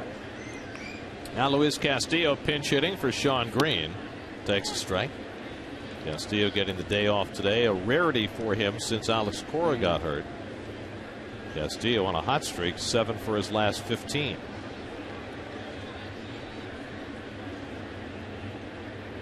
Of course, Castillo not the only guy getting the day off today. David Wright sitting for the first time this year, and Gary Sheffield sitting as well. And talking to Jerry Manuel before the game today, Jerry says he intends to give Sheffield at least 2 days off every week. He's going to treat him, he says, like a catcher,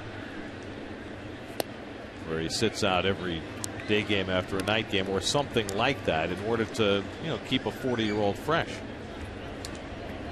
And as the Mets are currently constituted, that puts a big hole in their lineup on those days. I was just going to say, can you imagine if he'd taken a couple days off on this homestand? It was the difference in many of the games. Well, what it reminds me of is when the Mets had Mike Piazza as their cleanup hitter. Mike would have to sit a day or two a week because he was a catcher, and it made a huge difference in terms of the lineup that the Mets presented. Well, he was the only home run hitter they had at that time, and he was the big run producer. It's phenomenal, isn't how this game works. Sheffield, a guy who was a last-minute pickup after the Tigers released him. Figured he'd be a part-time player. Now he's an essential part of this team. Double play grounder to Ugla, and Ramirez throws low, and Cantu comes off the bag. So Hanley Ramirez with a terrible throw causes the Marlins not to turn the double play. Let me tell you, the problem with the Marlins the last couple of seasons, you can work on defense all you can. But if you make little mistakes like this that cost your pitcher extra pitches, these are the little things that really are the deciding thing between winning and losing. This is a tailor-made double play, should be made. Nice play by Cantu, but he comes off the base to make the play. To me, that is a error in concentration. That's not an error of talent. That's not making a mistake. That's an error of, if you're concentrating 100%, that ball is not in the dirt on that play. I have never figured out why baseball has a rule in scoring that you can't anticipate a double play. Yeah. That's clearly an error that ought to be recorded on the scorecard. Well, I think the greater issue for the Marlins is here's Hanley Ramirez, who is clearly their best and most talented player. And when you have your best and most talented player who frequently has lapses like that, how does that reflect on the team as a whole? That's have a lot to do with it. Now he's the big man. There's no question about that, and he might be all around the best shortstop in the National League. He can hit with power, tremendous power, and he can field. He's had difficulties with the ownership. He got a long-term contract and still has. And Ramirez can't handle that one cleanly, and so the inning continues. That would have been a great play if he pulled it off. We have to watch out there because of that play. It looked like Castillo hurt his knee or his leg. We'll have to watch him run around second. Nice trade. Tried to toss it with the glove. And if we stay with Castillo, you can see he's already reaching for his leg when he gets to second base. It took a little turn around the bag there, thinking that that ball might roll further away.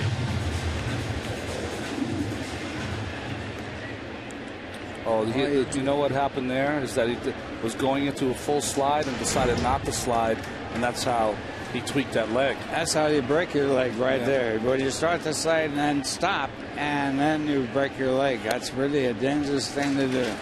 You got to go ahead with your slide once you commit. Isn't it interesting is that sometimes players forget sometimes the best way to take care of your body is to get down. Yeah.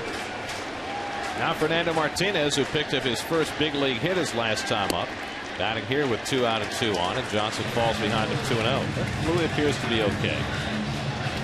So many problems he's had physically over the last couple of years. The last thing in the world he wants is to come out of a game.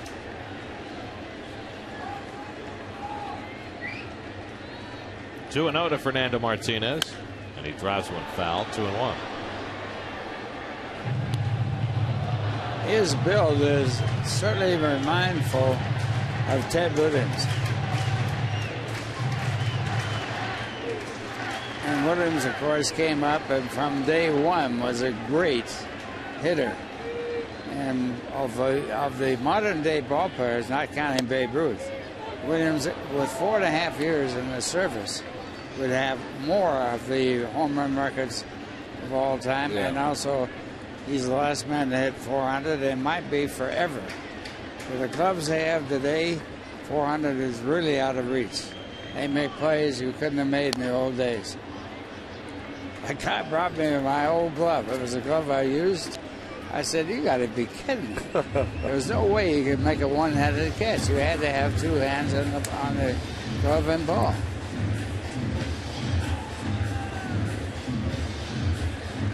Yeah, those days it wasn't really a glove, it was a mitt. Right? Well, you know, one time they played the game barehanded. There was no gloves. And in the early 20th century, the gloves were so tiny, they might as well have been playing barehanded. Line to short, past Ramirez, base hit. That'll bring home a run as Castillo scores. Pagan goes to third. Martinez sliding in with his first career extra base hit. He drives in a run to cut the Marlin lead to 7-2. Boy, there's an example of what you would think is a complete ball player. Great speed, a great swing, a line drive over short, almost caught by the shortstop. You know what you like about that, Ralph? If the two strikes kind of cut down and swing, he went the other way. Well, he made, but he certainly did all the things you want to see. Castillo with that limping approach, and he gets to third base. Gone going from first to third. Martinez with that good speed. So think about this. Ramirez does not turn to double play. 10 more pitches for Johnson. Another run. Gives up another base hit. And that's it back in the game.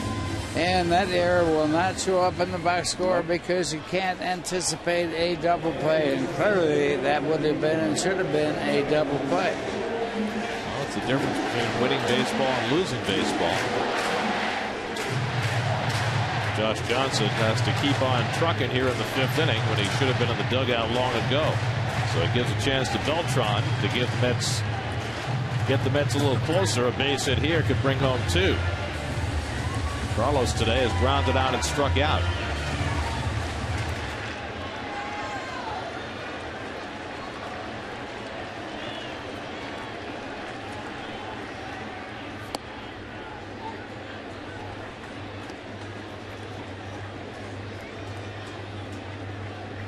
Pagan is at third, Martinez at second. Good speed on the bases with 2 out. Beltran began the day as the National League's leading hitter. Up and away, 1-1. His on base percentage is really high. It's way over 400. 453, and that's what you really look at. That's better than any batting average ever. Beltran has reached base in 44 of the 45 games that he's played this year. Chopped to short. Another chance for Ramirez. He handles this one cleanly and makes a true throw to end the inning. So the Mets get an extra run, but that's all. And that's all for Ralph Connor. It's great having you here, Ralph. All right, it's good to be here. And good luck, and we'll see you soon. Okay, well. See you back at Citi Field before long.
Left field, and Angel Pagan has moved from left field to center field. Carlos Beltran coming out of this game after grounding out to end the bottom of the 5th inning, and we can only speculate as to why.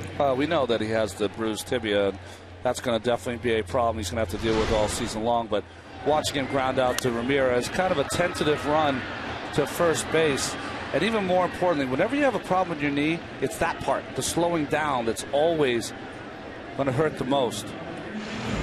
Well, it gives Jerry Manuel, if nothing else, a chance to flip over the lineup and put the pitcher in Beltran's spot. Ken Takahashi comes on. He'll hit third in the order, and Reed will go in the 9 hole. Well, the Mets were only down 5 runs, but we've seen, although he's in here to face Coughlin, the thing you like about Takahashi, not only can you get left-handers out, but also right-handed hitters with that good changeup. Coughlin is 0 for 1. He's walked twice, and he takes high ball 1. Tim Redding started, went 4 innings plus, allowed 7 runs and 8 hits. Sean Green worked an inning in relief, no runs and 1 hit, and now Takahashi in the 6th. And Coughlin takes a fastball for a strike.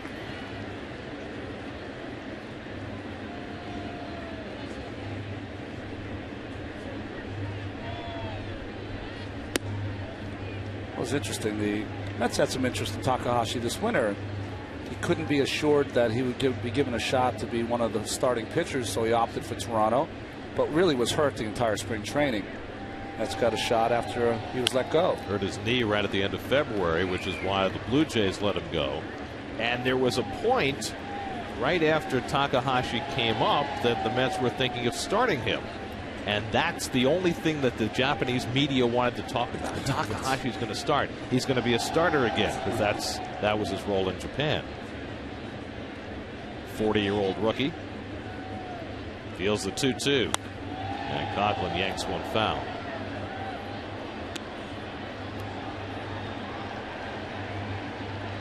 Yeah, it's almost like a non sequitur, isn't it? When Jerry has his talks and the local media will ask him questions concerning last night's game or the upcoming game. And then you'll have the Japanese media that really just want to ask questions about Takahashi. It doesn't matter if he pitched, didn't pitch, ever been in a game the whole week. What's his role? And, of course, the Mets have had this periodically with the Japanese players they've had aboard. They've had some borderline stars. They had Hideo Nomo at a point in his career when he was no longer a star player, but he was still treated that way by the Japanese media. They had Tsuyoshi Shinjo, who had been a very flashy player in Japan and got a lot of attention. And they, of course, had Kaz Matsui, who was supposed to be a star, but it didn't quite work out that way. So they've not had great luck with their Japanese imports. Coghlan reaches for one and fouls it down the line. If Matsui had been a star, Reyes would be one of the best second basemen in baseball. Imagine that. Or he'd be somewhere else. Yes, exactly.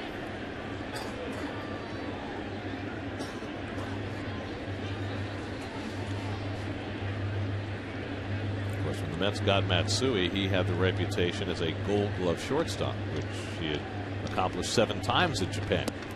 Coghlan walks, 3rd time he's been aboard with a walk today. So Takahashi passes the first man to face him. It's interesting. Affleck! 3 walks, same guy all 3 times. Here's your Affleck trivia question. Which player led the league in earned run average the most times in his career?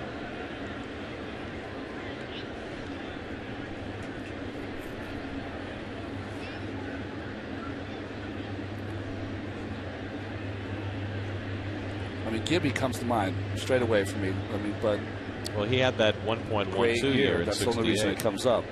So I know he's got at least one. I'm thinking Maddox. That's a good one. Bonifacio trying to push a bunt and fouls it off. Maddox was having a 1.9 or 2.2 ERA when the ERAs were 4.5. Right. Pedro had a bunch of years there. Right. Pedro had a couple triple crowns. Mr. Santana's had a couple triple crowns, hasn't he? Santana last year, ERA title. Of course, it could be someone like Lefty Grove. Yeah. Christy Mathewson. Did they have ERAs back when Mathewson pitched? Well, they had ERAs, whether they did it or not. I mean, they did give up an earned run at some point. Johan on Tuesday. That'll be in Pittsburgh. A good matchup against Zach Duke, who's had a terrific year so far for the Pirates. I saw the Pirates here at Citi Field earlier.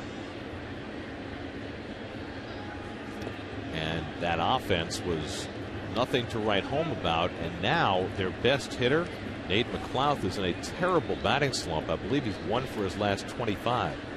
And without McLouth hitting, and with Ryan Domet still hurt and apparently going to be out still for quite some time. Adam LaRoche is struggling. They're not getting a lot of offense over there in Pittsburgh. But on a given day, they've got the pitching to keep them in games. And Duke has been the best of them so far this year. And, of course, that's who Santana matches up against. Bonifacio chases the changeup, and it's 2-2. That's pretty funny, showing that Johan's pitching on Tuesday. I was approached by a friend of mine who said, let's have dinner this week. I know you're not making the road trip. I said, great. I can do it any night but Tuesday night. He's like, why? I said, well, we've got to watch the Santana start. I'm sorry. I mean, I have to do it. Must see TV. Never know what's going to happen. Check swing, and Bonifacio went around. Strike 3. So there's the first out for Takahashi in the 6th inning. Again, we see that real accurate and probably his best pitch is Takahashi's changeup. Bonifacio went around. So 1 out and 1 on, and now Hanley Ramirez, who's 1 for 3, had a swinging bunt for a base hit leading off in the 5th inning. When you watch Ramirez, and he's made the transition this year from leadoff hitter to number 3 hitter. And we were talking about his defense before, which can sometimes be a bit indifferent. And I think it's a matter of faith that at some point Ramirez will no longer be a shortstop. Where do you see him playing? Is he more of a center fielder, more of a third baseman, first baseman? I know the people that follow this team think he's going to be a center fielder. My problem with that is I don't think he stopped growing. Pagan makes the catch for the second out. I think that Ramirez is going to, he put on 15 pounds, 10 pounds this winter. I think he's still 15, 20 pounds away from where he's going to be. So he's not going to be able to lug that big body around center field and do enough damage. So first base is the place I would put him. Well, he has been a fabulous offensive player since the Marlins acquired him from the Red Sox in the deal that sent Josh Beckett to Boston. One of those trades that really helped both teams.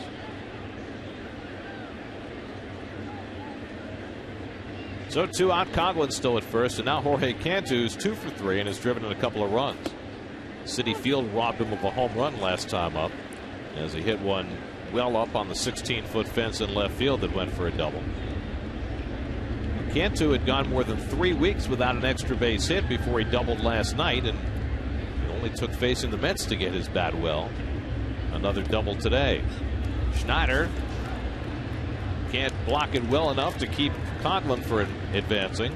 It's a wild pitch charge to Takahashi, moving a runner into scoring position. Well, nice read here by Coghlan. I think you and we've watched this kid play a couple days here. He's got some skills and some instincts. Well, you mentioned it earlier, putting that energy at the top of the batting order, and that's paid off for the Marlins already today.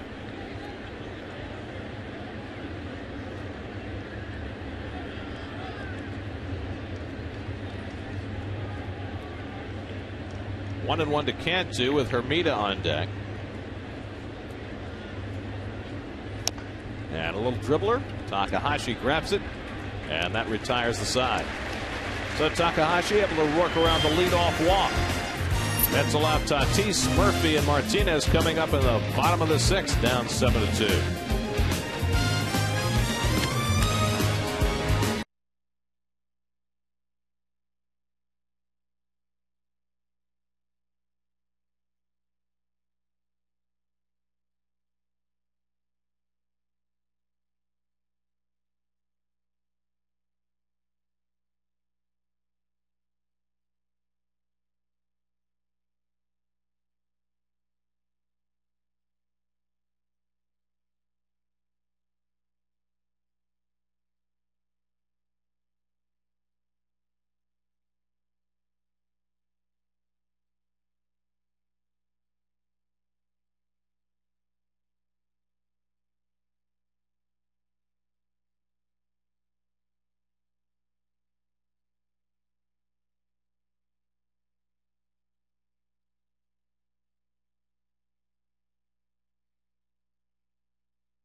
Passionate about New York sports as you are.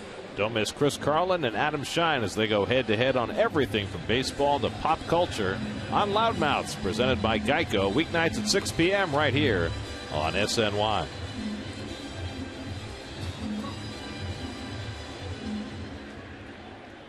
Josh Johnson takes the mound for the bottom of the 6th. Fernando Tatis leads off. Tatis 1 for 2, drove in the first Med run with a first-inning single. See Takahashi between innings getting the translation right. Dan Worthington said no runs. That's a good thing. That's what elicited the smile from Mr. Takahashi. Is that his backup translator? Yeah. He's got the A team to B team. A day game after a night game, they put the second shift on? Yeah. You can't. It's the union rules, Gary. You can't work a day game after a night game. Well, it's nice to see. Nice to see the apprentice getting some work. 0-2 to Tatis, ties him up inside 1-2.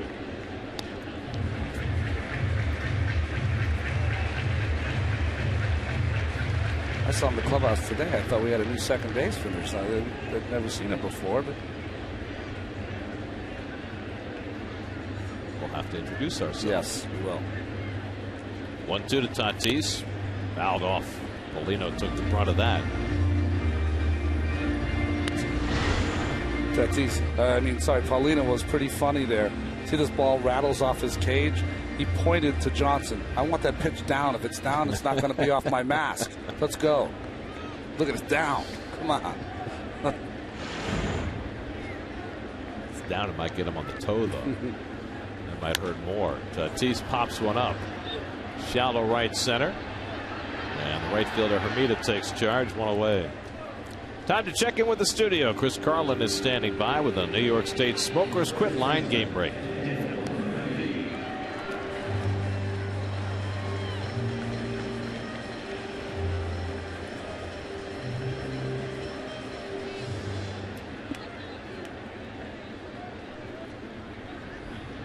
Rocco Baldelli with a home run in that game for the Red Sox as Daniel Murphy takes high. Murph is 0 for 2, twice has hit the ball on the ground. Baldelli just came off the DL, didn't he?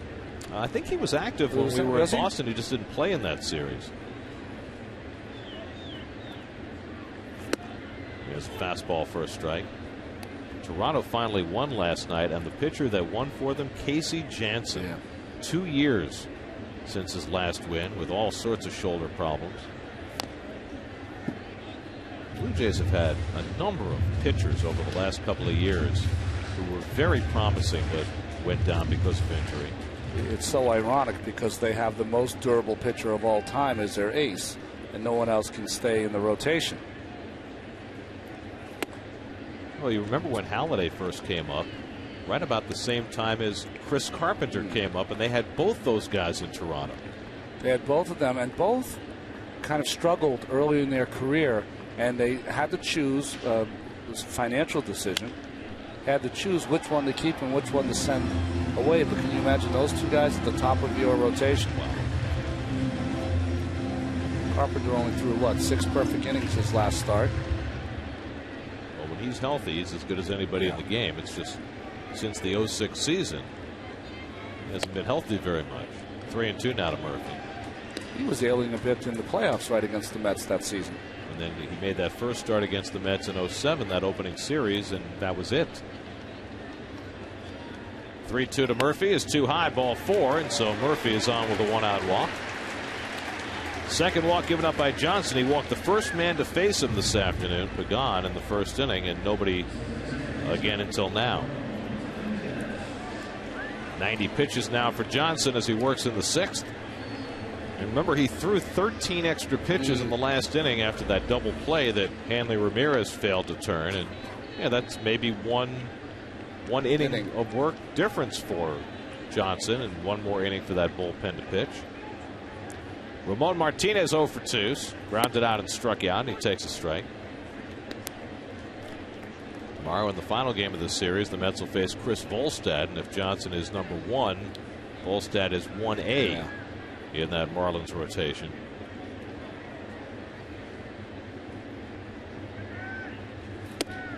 The starting pitching for Florida has hit a speed bump. It was expected to be their strength, but it looks like it's still going to be. With the performance of Sean West, whom we saw last night, and with the imminent return of Anibal Sanchez from the disabled list, he pitched 3 shutout innings on rehab 2 nights ago. They're going to be pretty good. Nolasco's not always going to be down. He's got a great arm and 4 great pitches. Just he got off to such a bad start, and like any pitcher, lost his confidence and trying to get it back in AAA. And his start the other day after being sent down, 8 terrific innings, so he should be back pretty soon.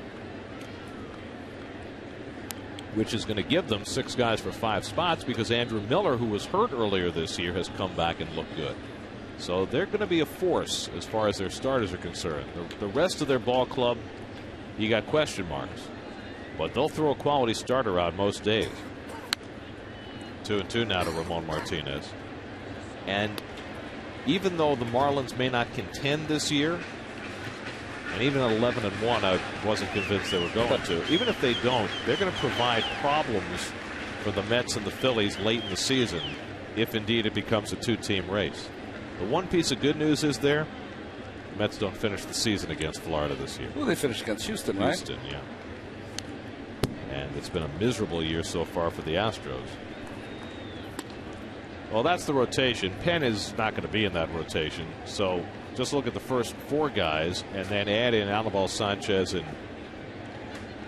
Ricky Nolasco, and you've got the makings of it. A rock solid starting 5 or 6. And they're as young as the Nats rotation. Yes. With a lot more experience, though. Throw to first and Murphy back. And the Nats have 5 guys under 25, but 4 of the 5 are rookies. And you've got Josh Johnson, who 25 years old, right? Yeah, 4 years under his belt. Would have been 5 if not for losing a year to injury. I think we were really impressed also with Zimmerman and Stammen. They were very good.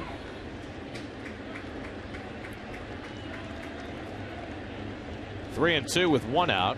Murphy not going. And Ramon Martinez takes the slider, strike 3 call. 4th strikeout for Johnson. 2nd time he's gotten Martinez, 2 away. And there might be help on the way as you take a look at this little slider. I thought it was outside. Let's see if I can back up Ramon.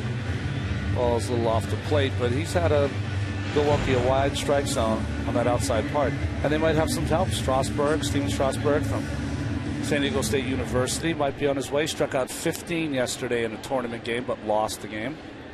15 in 7 innings, by the way. I don't think that loss is going to hurt this price tag. Schneider grounds 1 out to Ugla, and that'll do it for the Mets in the bottom of the 6th. We head for the 7th at Citi Field. It's the Marlins by 5.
For the final game of the homestand, John Maine against Chris Volstad. Then the Mets are in Pittsburgh and Washington in the upcoming week before returning home to play the Phillies on the 9th of June.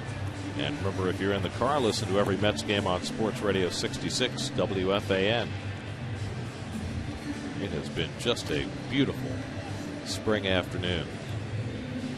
They said it was supposed to reach like 80 degrees. I don't think it's that warm. No, probably 75. Yeah, somewhere beautiful. in there. Today was the traditional Memorial Day holiday, May the 30th, before it became a permanent Monday holiday.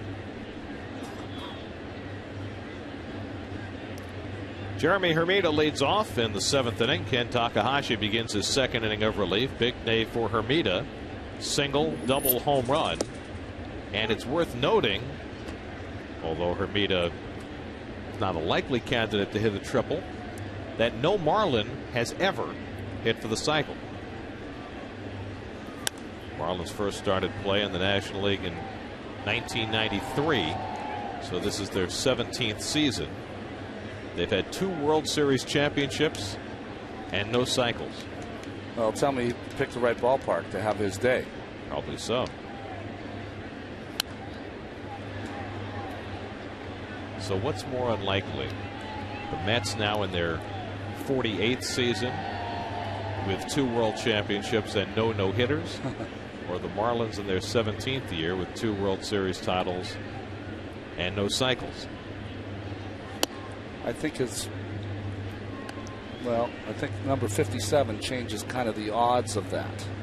Well, although they've had plenty of guys capable of throwing no-hitters and guys who've thrown no-hitters elsewhere. From Seaver to Kuzman to Gooden to Saberhagen. Yeah. I mean, they've had, I mean, there have been so many great pitchers in the history of this franchise. How about the guy who had 7 of them? That's right. Nolan Ryan.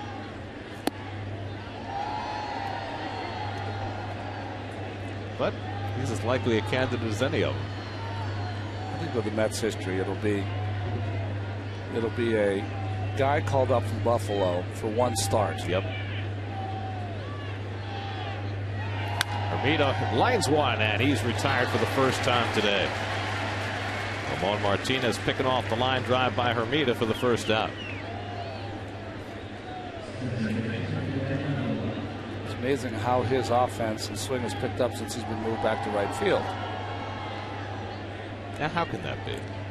Now, I will say, if you're not comfortable out playing a position and you're out of position and you feel like you're hurting your team defensively, that can definitely be taken to your at-bats. Dan Uggla 0 for 2 with a sacrifice fly today. But you would think at this level that something so slight as that would not affect your offensive production. Well, they always tell you try and keep them separate. It's hard for me to understand how playing left field can be so much different from playing right field. Well, I don't think it is. I mean, because you can still get the ball working away from you depending on who's up at the plate. Right. Left-hander field in left field. Jeremy Reed and Pagan staring at each other, and Reed finally takes charge for the second out. There's been quite a lack of communication out there in the outfield today with some unfamiliar partners. You know, talking about playing defense and offense, Gary Sheffield has talked about it a little bit. He said, listen, when I was a DH, I didn't even know this. Been a DH for the last few seasons. If I made an out, I would stew about that out until I was up at the plate again. And he said, because I have to play defense and haven't played defense for a while, as soon as my at-bat is done, it's out of my mind because I have to concentrate on the defensive end. Well, there have been a lot of players since the DH rule has been put in who can't handle DHing, even though you think, well, this enables me to concentrate on my hitting. It's an easier job. A lot of guys can't stand it because it's not a natural way to play the game. Mark McGuire, when I played with him with Oakland, would not DH. He just would rather play every day. Did not feel like he could get the job done as a DH. Frank Thomas fought it for years. Hated DHing, although he ended up doing it and doing it well. 2-1 now to Cody Ross. It's about time the wave is going at Citi Field. This is the kind of game that demands the wave. That's right. That's right.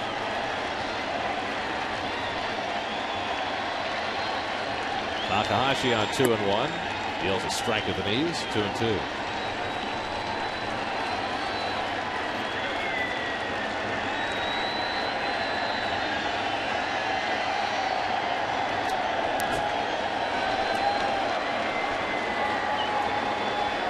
Coming this way, Ronnie. You ready? Bounce down to third for Tatis. And the overhand throw against Ross. A 1-2-3 inning for Ken Takahashi, who's retired 6 in a row. 7th inning stretch time, 7-2 Florida.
They started more banner days than any athletic event that's in the United States. They start in their own neighborhood.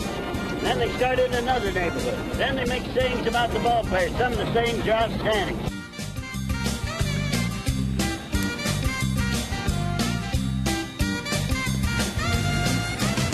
It was one of the great Shea Stadium traditions, Banner Day, and of all the traditions that have fallen by the wayside, it's the one that I think it would be the best to bring back. I was totally into Banner Day as a player, unless I was pitching, of course, and you couldn't do it. But if I wasn't pitching, in between games, I would sit out there and watch every single banner come by. Some a little smarter than others, but they're all great. And the people, to tell you the truth, were so proud to have their banners out and walking with their families. A real family moment to come to Shea Stadium and walk on the field. I think inadvertently you just mentioned the reason why there's not going to be a Banner Day anymore. You said in between games. Exactly. That implies a scheduled doubleheader, which has not existed in baseball for quite some time. Well, they just changed in the schedule, gave us a day-night doubleheader in Philadelphia, right? Yeah, but that's a little different because everybody has to leave the ballpark and come back in. But you used to have sometimes almost an hour between games when you'd have Banner Day because so many people wanted to display their banners. You know, did you ever do it? Never did it. Oh. Do you know why? Why? Because in order to participate in Banner Day, as Wilson Valdez leads off the home seventh, you had to line up with your banner during the seventh inning of the first game. So you missed some innings. You missed pitches. You're not going to do that. So I love it. I watched the way you watch. Okay, good. Wilson Valdez throws a strike. Now, when you were younger and watching the doubleheaders, what would you do in between games? Would you get a bite to eat, or would you just hang out and I'd get my scorecard ready for the second game? Very good. When they announce the lineups, you got to scratch those things in quickly. Were you getting angry like you sometimes do here when you don't get the lineup as quickly as you'd like? I don't think it was quite as imperative then. 1-2 to Valdez. I'm a little particular about those things. That's true. Well, you have a lot of stuff you have to write on there. Most of it totally meaningless. Valdez right to the second base bag where Ramirez with a nice pickup throws him out. One away. So one out and nobody on. Jeremy Reed coming up for the first time. Time for our Dunkin' Donuts Ask the Booth. Tom from Bayside wants to know, Ronnie, during your career, what team did you enjoy pitching against the most? Well, thank you, Tom. That's nice. Yeah, I think when I played, it was the St. Louis Cardinals, because the Cardinals and the Mets had such a battle back and forth, and both teams played such a different kind of baseball. You know, the Cardinals were so fast and could manufacture runs. The Mets, of course, a little more power. Their starting pitching. But it was always such a great challenge to try to get those guys out, from Vince Coleman to Willie McGee to Tommy Herr to Ozzie Smith, Jack Clark, Pedro Guerrero when he was there. I mean, Tommy Herr that one year, I think he had 8 home runs and had 100-something RBIs. 10, yep. Unbelievable season. I guess I probably don't have to ask you which was your favorite game against the Cardinals. My favorite game is the Darryl Strawberry home run off the clock game, only because it was a game we had to have, and occasionally as a pitcher, you know your team needs it. You don't always come through, but you'll prepare to pitch one of your great games, and it just came off against John Tudor, who would, you know, could have been this, you know, Cy Young. That's how good he was that year. Jeremy Reed strikes out for the second out. Well, there are Ronnie's career numbers against the Cardinals. Not your most wins, but one of your better marks there. And significantly, the game in St. Louis, the Strawberry off the clock game, you didn't get the win that day. I didn't. Jesse Roscoe got the win that day, but I went 9, and the game went 10 innings. It was great, and I saw that. For you Met fans, that 13-3 against Atlanta wasn't Atlanta, you know, from the last few years when they ran off all those pennants. The team was, they were really good in '82, and then the drop-off was immediate for them. They still had good stars in Dale Murphy, Bob Horner. Late '80s, they were dreadful. They were. They didn't have a lot of pitching, and they were very similar, to tell you the truth, defensively to the Marlins team, is that they had, you know, some players that were athletic, but maybe not the best infielders. I think that's known in Braves country as the Biff Pokeroba era. There you go. Biff Pokeroba, very nice. And that's not a knock on Biff. No, it's I got just, it. you know. Eggs Benedict. Bruce Benedict behind the plate. Rafael Ramirez at short. Grounded down to first by Pagan. Easiest to play is for Cantu, and a 1-2-3 inning for Johnson, who's rolled through 7 innings. Johnson and the Marlins with a 7-2 edge as we head to the 8th.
Use some of that clam corn chowder. Right? Yeah.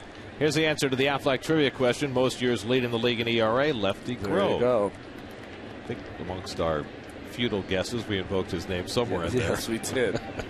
Ronnie Paulino leads off the 8th inning and takes a strike from Takahashi. And if he didn't, we will say we did. Paulino doubled to right center his last time up, the last hit for the Marlins, who have 9 of them today, and he gets onto this one, a towering pop-up. Wilson Valdez tracking it, and that's the first out. 7 in a row retired by Takahashi.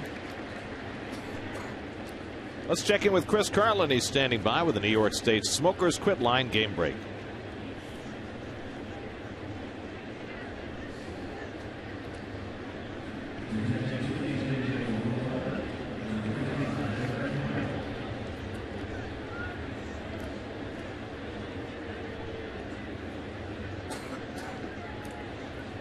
Been one star-crossed player, hasn't he? So happy to be with the Red Sox back near his home. He grew up in Rhode Island. Here's Brett Carroll pinch hitting for the Marlins. Couldn't get a nicer guy. I mean, just so unassuming for a guy that early in his career was, well, compared to Joe DiMaggio. Yep. I mean, where's number 5? Carroll lifts one to deep left field. Back goes Reed onto the track, right at the wall, looking, and it's off the top of the wall. Carroll to second. Well, that's the second one that the 16-foot high fence has robbed today. Cantu hit one high off the fence for a double in the 5th, and now Carroll has done the same, right off Jackie Robinson's number or nearby it. Boy, if you're a power guy, this left field wall hurt your feelings. I mean, I thought he got all of this little hanging curveball in the middle of the plate. Nice swing by Carroll, and nice play by Jeremy off that wall, right off the top of the wall. And, you know, we saw Pagan do this earlier, and this is part of the home team advantage. You see that hit right below the orange line, higher than I thought. This is the advantage of playing here. Both guys knew that there was a play to be made rather than getting too close to that wall and maybe having that ball bounce away from them. Now Coughlin with a runner at second. Coughlin's walked 3 times today, and he takes ball 1. 16 feet high. There's 2 sections of 8-foot padding. There's a seam right in the middle above the advertising and below the retired numbers. so that if they ever wanted to lower the fence, they could pretty much cut it in half. See exactly where that ball hit. What is this, 15 feet, 9 inches? Coors Light freeze cam. It has to go over the orange line to be a home run, and it hit right on the line. Right on the line.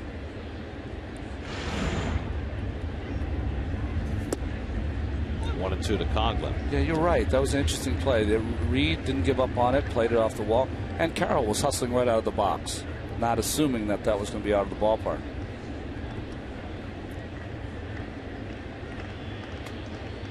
And by the way, there was no fan reaching over to try and catch it. One thing we found out after the Sheffield home run that had to be confirmed on review after a fan reached over the railing to take it somewhere near the orange line is it's almost impossible to get yourself draped over that railing far enough to catch the ball that would have been in play, something that would have hit the orange line. Is there a rule if someone is able to do that and they go onto the field and interfere that they still remain in the ballpark? You know what I'm saying? Like, if you have a security person, they say, hey, listen, you can do whatever you want to do, have fun out here, but try not to reach into the field of play. I don't know. That's a good question. Ramon Martinez throws out Conklin for the second out as the runner moves to third. I know that if you go on the field, that's usually subject to ejection. By the way, I was talking to the security guys, and I was just inquiring what happens to someone who is stupid, I guess is the word, enough to run on the field.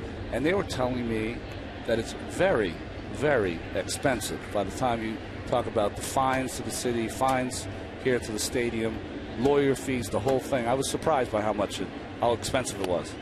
Well, they changed the law not long ago, and now there's significant jail time involved in running on the field at a sporting event. So it's a lot more expensive in time and money than it used to be. Bonifacio chases the changeup, and it's 0-2. The Morgana days are gone.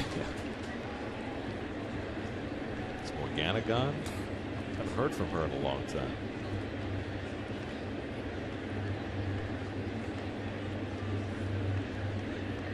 Oh, 0-2 to Bonifacio, who's doubled twice today, and he takes the fastball just outside. 1-2.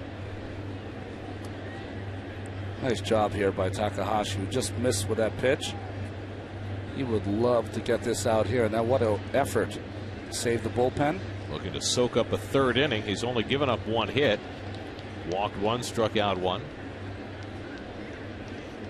1-2 to Bonifacio off the plate. Tim Redding started today, went only 4 innings plus, allowed 7 runs and 8 hits. Second straight start that Redding has failed to complete 5 innings.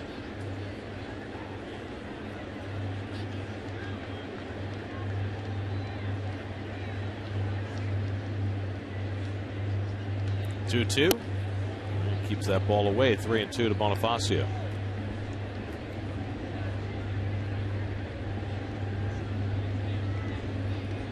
The last time up, he struck out Bonifacio on a change-up down. We'll see if that's his choice here on a 3-2 pitch.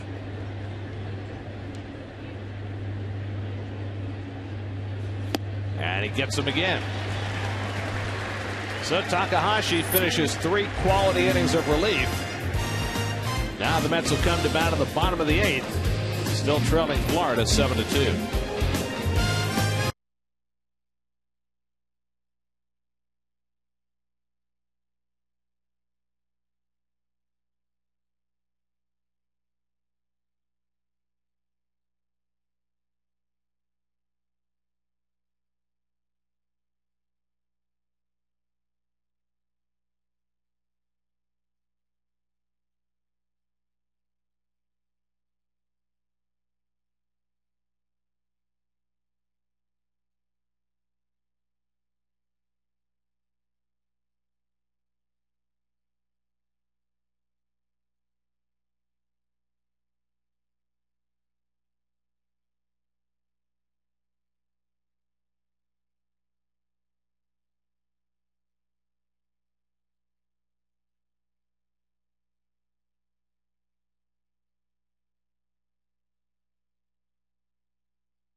Changes for the Marlins. Brett Carroll, who pinch hits, stays in the game in right field. Jeremy Hermida moves from right field to left field.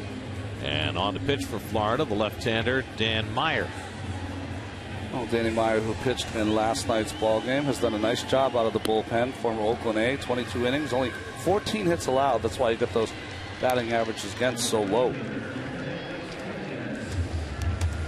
Monday at 6:30, the Mets put Livan Hernandez on the hill as they head to Pittsburgh to take on the Pirates and kick off their 4-game set at PNC Park. Mets-Pirates coverage begins Monday at 6:30 only on SNY. Livan goes Monday, Johan Santana on Tuesday, and Mike Pelfrey Wednesday in Pittsburgh after John Maine closes out the series against the Marlins tomorrow. Here's Fernando Martinez, who's had a good day. While the Mets have struggled otherwise, Martinez 2 for 3, singled to center in the third for his first big league hit, doubled to left center in the fifth for his first major league extra base hit.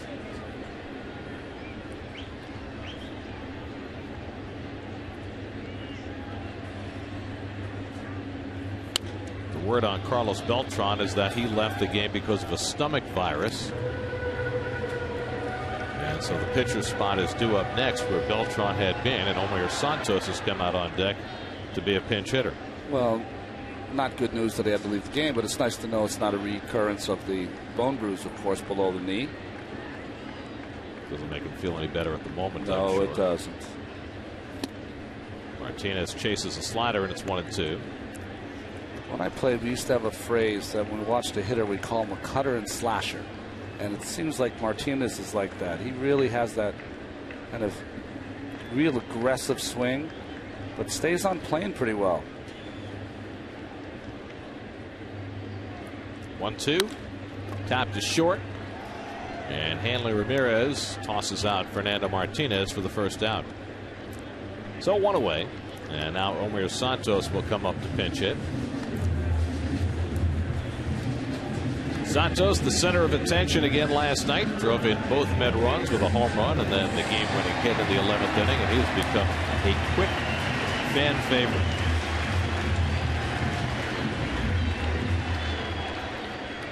Well, from the day he arrived, he contributed, and that led to speculation about what would happen when Brian Schneider came back, and it all came to fruition last night with the trade of Ramon Castro to the White Sox. Taking ball 1. The great things I love about when you become a fan of a team, and it's 5 years from now, you can say to your friends, hey, remember we went to the game? Who was that catcher who had that great beginning for the Mets? He was called up. What was his name? Was it Omir? Santos. That's right. And you have those conversations. And you have conversations because of the things he's done for this team. Grand slam, a game-winning hit against home run against Papelbon. A home run last night and the game-winning hit.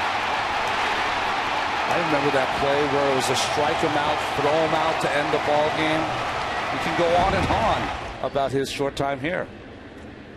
Of course, there's the other piece as a fan, which could be after he's been in 4 or 5 All-Star games, you say, I saw his first home run. There you go. There you go. I saw that grand slam he hit for that first home run. 17 RBIs, the most among National League catchers since he came up on the 27th of April. That's something. 2-2 to Santos. By the way, our statistician Doug Mittler one of the best. Unbelievable work, right? Yeah. You mentioned Morgana, and he dug out the latest story on Morgana, which says, quote, she lives a quiet Midwestern life in Columbus, Ohio. Ring my bell. That's all I can say. Exactly right.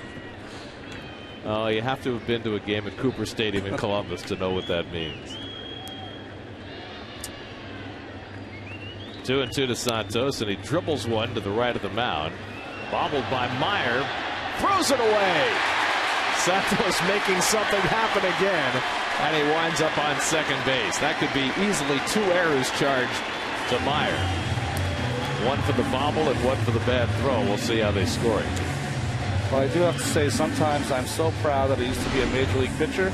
Sometimes not so much. On this play right here by Meyer, who did everything you could, almost lost it in his shoe. Then with the hand grenade over the head of Jorge Cantu. Looked like he was playing darts in a pub. The only guys that struggle to throw the ball to first base, very funny, are usually the pitchers. Pretty interesting. It almost looked like he was laughing there. And Howie Carpenter, the official scorer, has indeed charged 2 errors on the play. Another dribbler, and that one goes foul. Fortunately for Meyer, who was going to have to pick up another spinning baseball had that stayed fair. So that's the ultimate indignity, right? Committing 2 errors on the same play. That's right. Although that's not the record. Tommy John once committed 3 errors on one play. A bobble, a bad throw. And then he backed up a base, got it, and threw the ball to the base and threw it past second base. That's hard to do. There. Although I will say that watching the replay, I think it should have only been 1 error because he had enough time to throw out Santos even after the initial bobble. Yeah. So it's only the bad throw that should have been an error. You only charge 2 errors if one allowed him to reach base and the other allowed to reach second. But it certainly looked as though had he made a good throw, Santos was going to be out. I always remember that game in San Francisco where Bob Brenly, who was a catcher by trade, was put at third base, made 4 errors in the game, and then got the game-winning walk-off home run to win it. So, as Bob Murphy used to say, baseball is a game of redeeming features. There you go. Tatis 1 for 3, drove in a run back in the first inning. And he takes it off the plate, 1-1. Josh Johnson went 7 innings for the Marlins. And unless the Mets can rally, Johnson will go to 6-0 lifetime against New York. Johnson allowed 2 runs, 5 hits, 2 walks, 5 strikeouts, a wild pitch, 111 pitches. A standard issue performance for Josh Johnson against the Mets. Tatis lifts it to right, and Carroll is back. Santos will remain at second. That's the second out.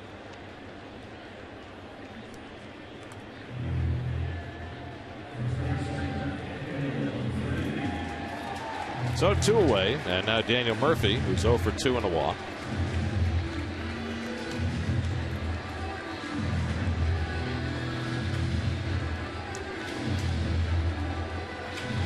Well, Jerry Manuel played his lineup of backups today against the Marlins ace, throwing his own number 5 starter, and so far it's worked out about the way you would have expected.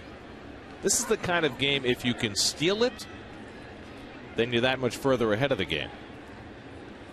As Murphy fouls it off. Usually the only way to steal these kind of games is that, one, your starting pitcher has a real strong effort. Tim struggled today. It keeps you kind of in the game till the troops you have on the bench can maybe come up with a big hit against the bullpen of the Marlins. Did not happen so far. It's only a 5-run game, but it seems like more for whatever reason. And, you know, if you're a fan watching, and, you know, fans can be pretty intense sometimes, you might be asking, well, how can you do that? How can you sacrifice a game that, you know, for a Met team that's missed the playoffs by 1 game each of the last 2 years, but sometimes you got to give up today for tomorrow. Yeah. Murphy flies out to end the bottom of the 8th. We head for the 9th, 7-2 Florida.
Got you. Ball back to me. Throw it to you to complete the double play. So now Jeremy Hermida, who gets one more crack at hitting for the cycle. Single, double home run today.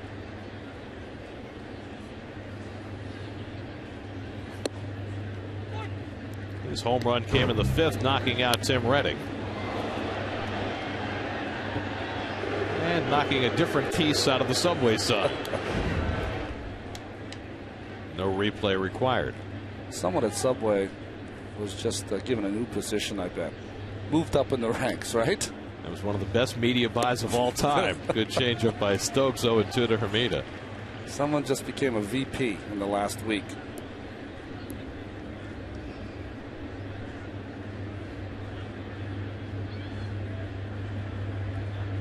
They might be able to raise the price to $6. Make Murphy the new spokesperson, right? That's right. Ramon Martinez gets the out at second. Returned by Valdez in time for the double play. 4-6-3. Nicely turned by Martinez and Valdez. We head for the bottom of the 9th. 7-2.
Sure to keep it tuned for Lincoln Mercury post-game live. Chris Carlin and Bobby Ojeda will be along for all of today's highlights, interviews, Jerry Manuel's post-game reactions. We'll hear from Fernando Martinez, I'm sure, about his first big league hit and extra base hit right after today's game and after all 162 Mets games. So tomorrow when the game is on Picks, be sure to tune it over to SNY right after the game for Lincoln Mercury post-game live only on SNY. Matt Lindstrom, the former Met farmhand and Marlins closer, will try and finish this one off. Hasn't worked in a few days. Going to get some work here. 9 saves and 11 opportunities. That high ERA. He's had a couple of bad games that really have lifted that ERA. The 16 walks is the problem. Exactly. And you know, you were just saying it off air. If you're going to come back from a big deficit in the last inning, the only way to do it is against a pitcher who's going to walk people. And we were talking about the 5-run lead that the Cubs had at the old Shea against the Chicago Cubs, and Ryan Dempster was the closer in those days. And they came back to win that ball game. Ramon Martinez takes a strike as we start the last of the 9th. Ramon is 0 for 3 today, grounded out, struck out twice after picking up 2 hits last night. Playing second base today, giving Castillo the day off.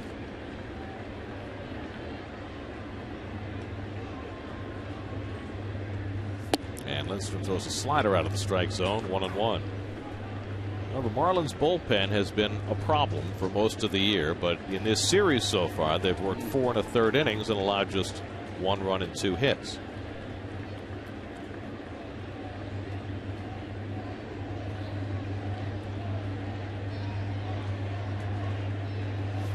And Ramon grounds one down to third, where Bonifacio scoops it up. 1 away.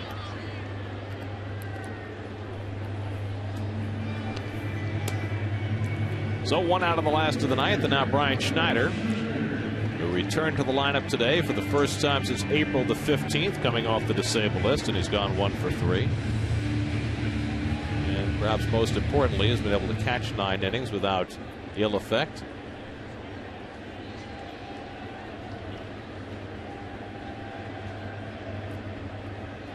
Jerry Manuel said before the game that Santos will probably catch tomorrow, and then Schneider on Monday, and then the Mets face a lefty Tuesday, so Santos will go there. And he said then he'll reevaluate and try and figure out how he plays his catching tandem from there.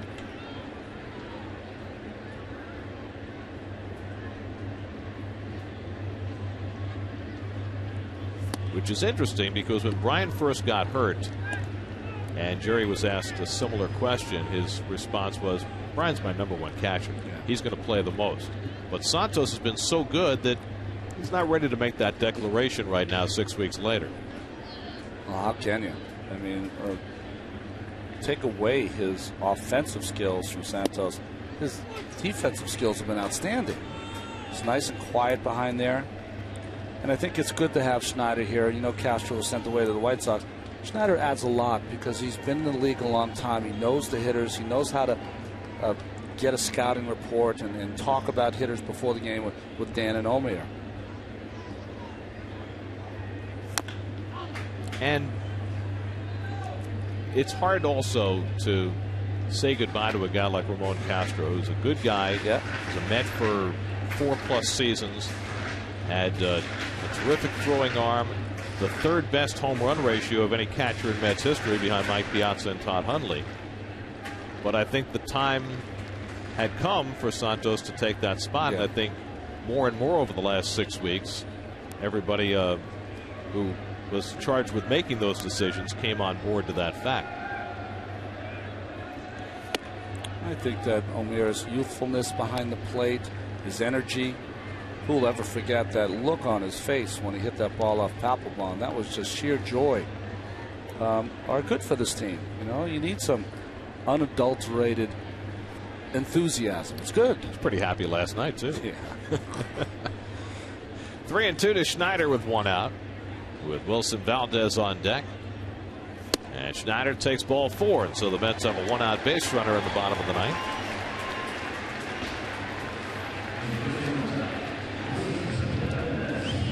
Now Valdez, who's gone 0 for 3 in his first start as a Met. His first start for anybody in the big league since 07 when he played for the Dodgers.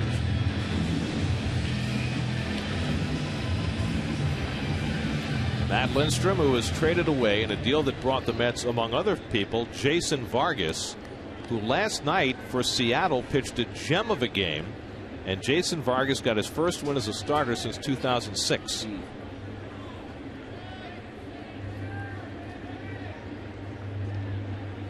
Jason missed all of last year with a hip injury, and last night he beat a pretty good team. He beat the Angels, going 6 1/3 and allowing just 4 hits. Was it Lindstrom and Owens for Vargas and Bostic? Adam Bostic. Adam Bostic, right. Deal that the Mets basically have gotten nothing out of. 2-0 now to Valdez, and this is what we were talking about. You get a pitcher on the mound who can walk some people, and all of a sudden you can have some hope. Well, you would think at this point in Matt's career that it's 7-2. You know, you really shouldn't need the catcher to come out there. You should just be self-policed and say, hey, come on, let's go. I throw 98 miles an hour. Let's throw the ball over the plate and let this guy put it in play. Let Wilson put it in play. Well, Valdez almost certainly will take a strike. And it's low, ball 3. Jeremy Reed is hitting 9th. He's on deck. Remember that if it ever comes to this, the Mets have Wright and Sheffield sitting in the dugout. They would need to at least get the tying run to bat before Jerry would consider using them.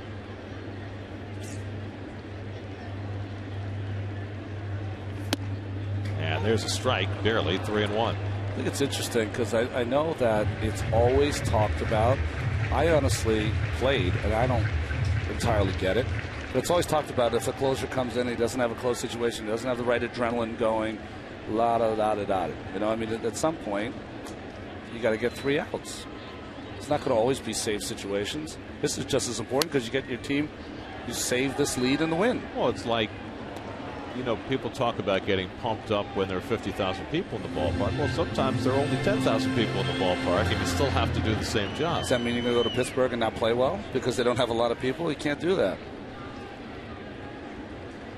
What was the line from Joe DiMaggio? That he always wanted to play hard in case one person had traveled to come see him play. Well, that's nobility there. 3-2 to Valdez, and he fouls it away.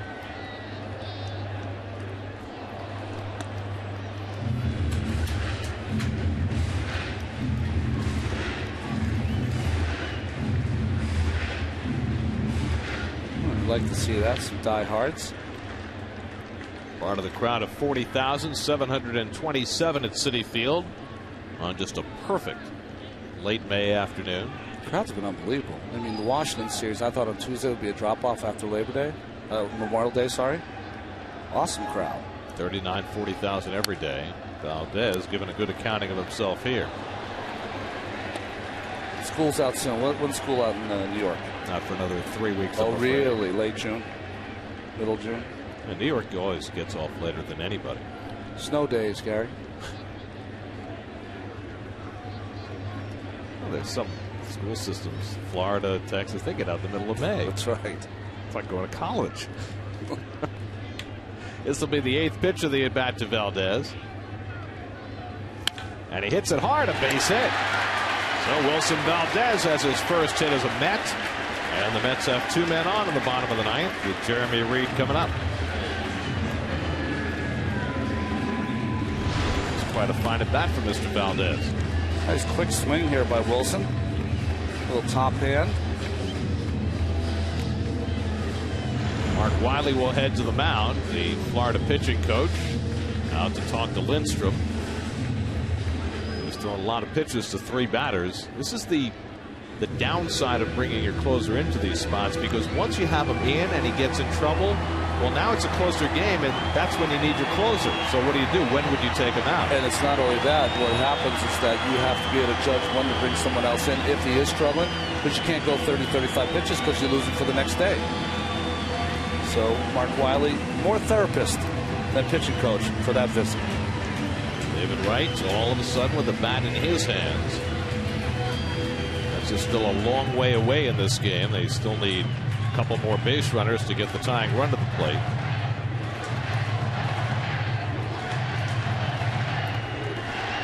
Jeremy Reed up for the second time. He struck out in the 7th inning after coming on when Beltran felt ill and had to leave the game.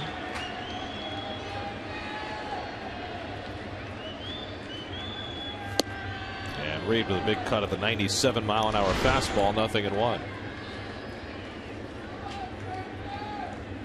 Well, that's different. Well, it's not an ice cream cone, but you know, you have to be good to the bat, Gary.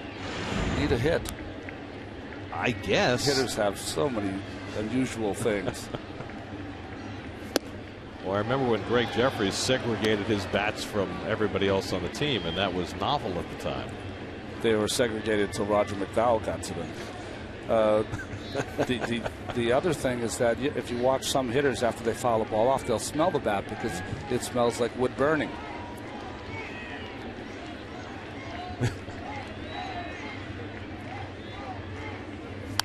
I'm laughing because it's like when they handed out the papers in class off the ditto machine. Oh, yes. Love that. And everybody simultaneously lifted them up to get a whiff.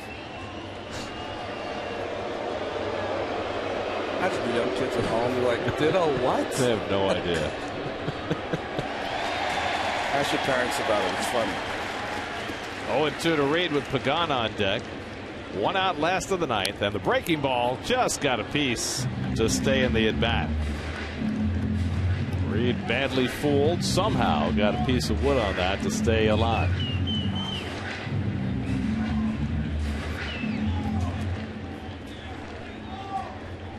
Lindstrom doing a lot more work than he intended here in the bottom of the 9th. 21 pitches already.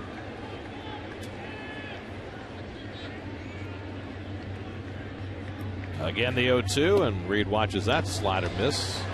A ball and 2 strikes.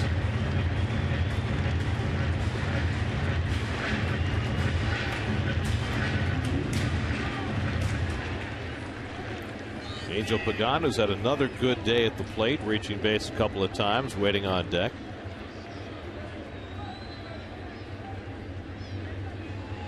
One, 2. Reed fouls it back. See the home and road splits on Lindstrom? Yeah. He has not given up a run on the road this year. At home, he has a 12.10 earned run average. Well, he had that one game against Philadelphia where I believe he gave up 7 runs in the 9th inning. I believe the score was 7-2. He gave up 7. Philly went ahead 9-7. Remember, he had shoulder problems during spring training this year. And that's on the outside corner, strike 3 call. Reed down looking for the second out. And the Mets are down to their final out of the day. Unfortunate, a nice at bat by Jeremy staying in there, and then this backdoor slide. We thought it was outside. So now Lindstrom 1 out away from nailing down a Marlins win. Angel Pagan standing in his way. Pagan has walked and had an infield hit today, 1 for 3. 2 on, 2 out, last of the 9th.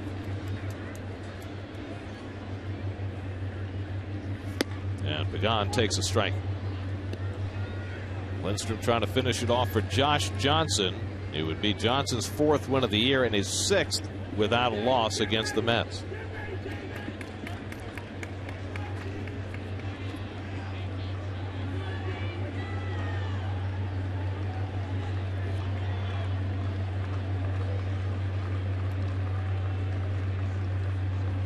And Pagan taps one over the bag. That's a fair ball down the line. In to score comes Schneider. To third goes Valdez, and in with an RBI double is Angel Pagan. Now it's 7-3, and the Mets need just one more base runner to get the tying run to the plate. Well, nice hitting against this tough fastball from Lindstrom. Pagan just goes with it. Off the line was Bonifacio. Of course, Brian's going to score on this double. And Pagan just has such great speed. Valdez first to third. And they're taking Lindstrom out of the game. So after 26 pitches, he gets a couple of outs, gives up 2 hits and a run, and the closer comes out, and somebody else will finish up. 7-3 Florida. Mets threatening with 2 out in the 9th.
Closer into a non-save situation. Now all of a sudden it's a safe situation, and the closer's out of the game, and Leo Nunez comes on to try and get that elusive final out. Well, they like how this young man has thrown for them as the setup man this season, coming over from Kansas City in the Mike Jacobs trade. Leo, no saves this year. and 0 for 2 in save opportunities. This is a save opportunity with the tying run on deck. Fernando Martinez, the batter, second and third, 2 outs, 7-3 Florida. And Martinez takes a strike. Fernando has his first 2 big league hits today, a single in the third, an RBI double in the fifth.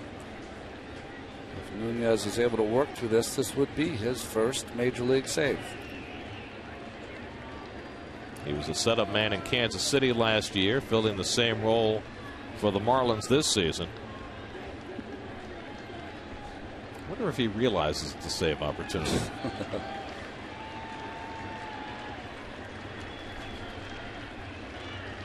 And Fernando swings and misses. 0-2.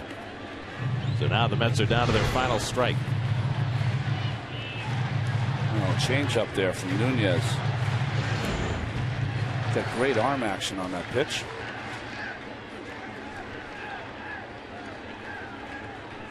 David Wright would pinch hit if Martinez can keep it going.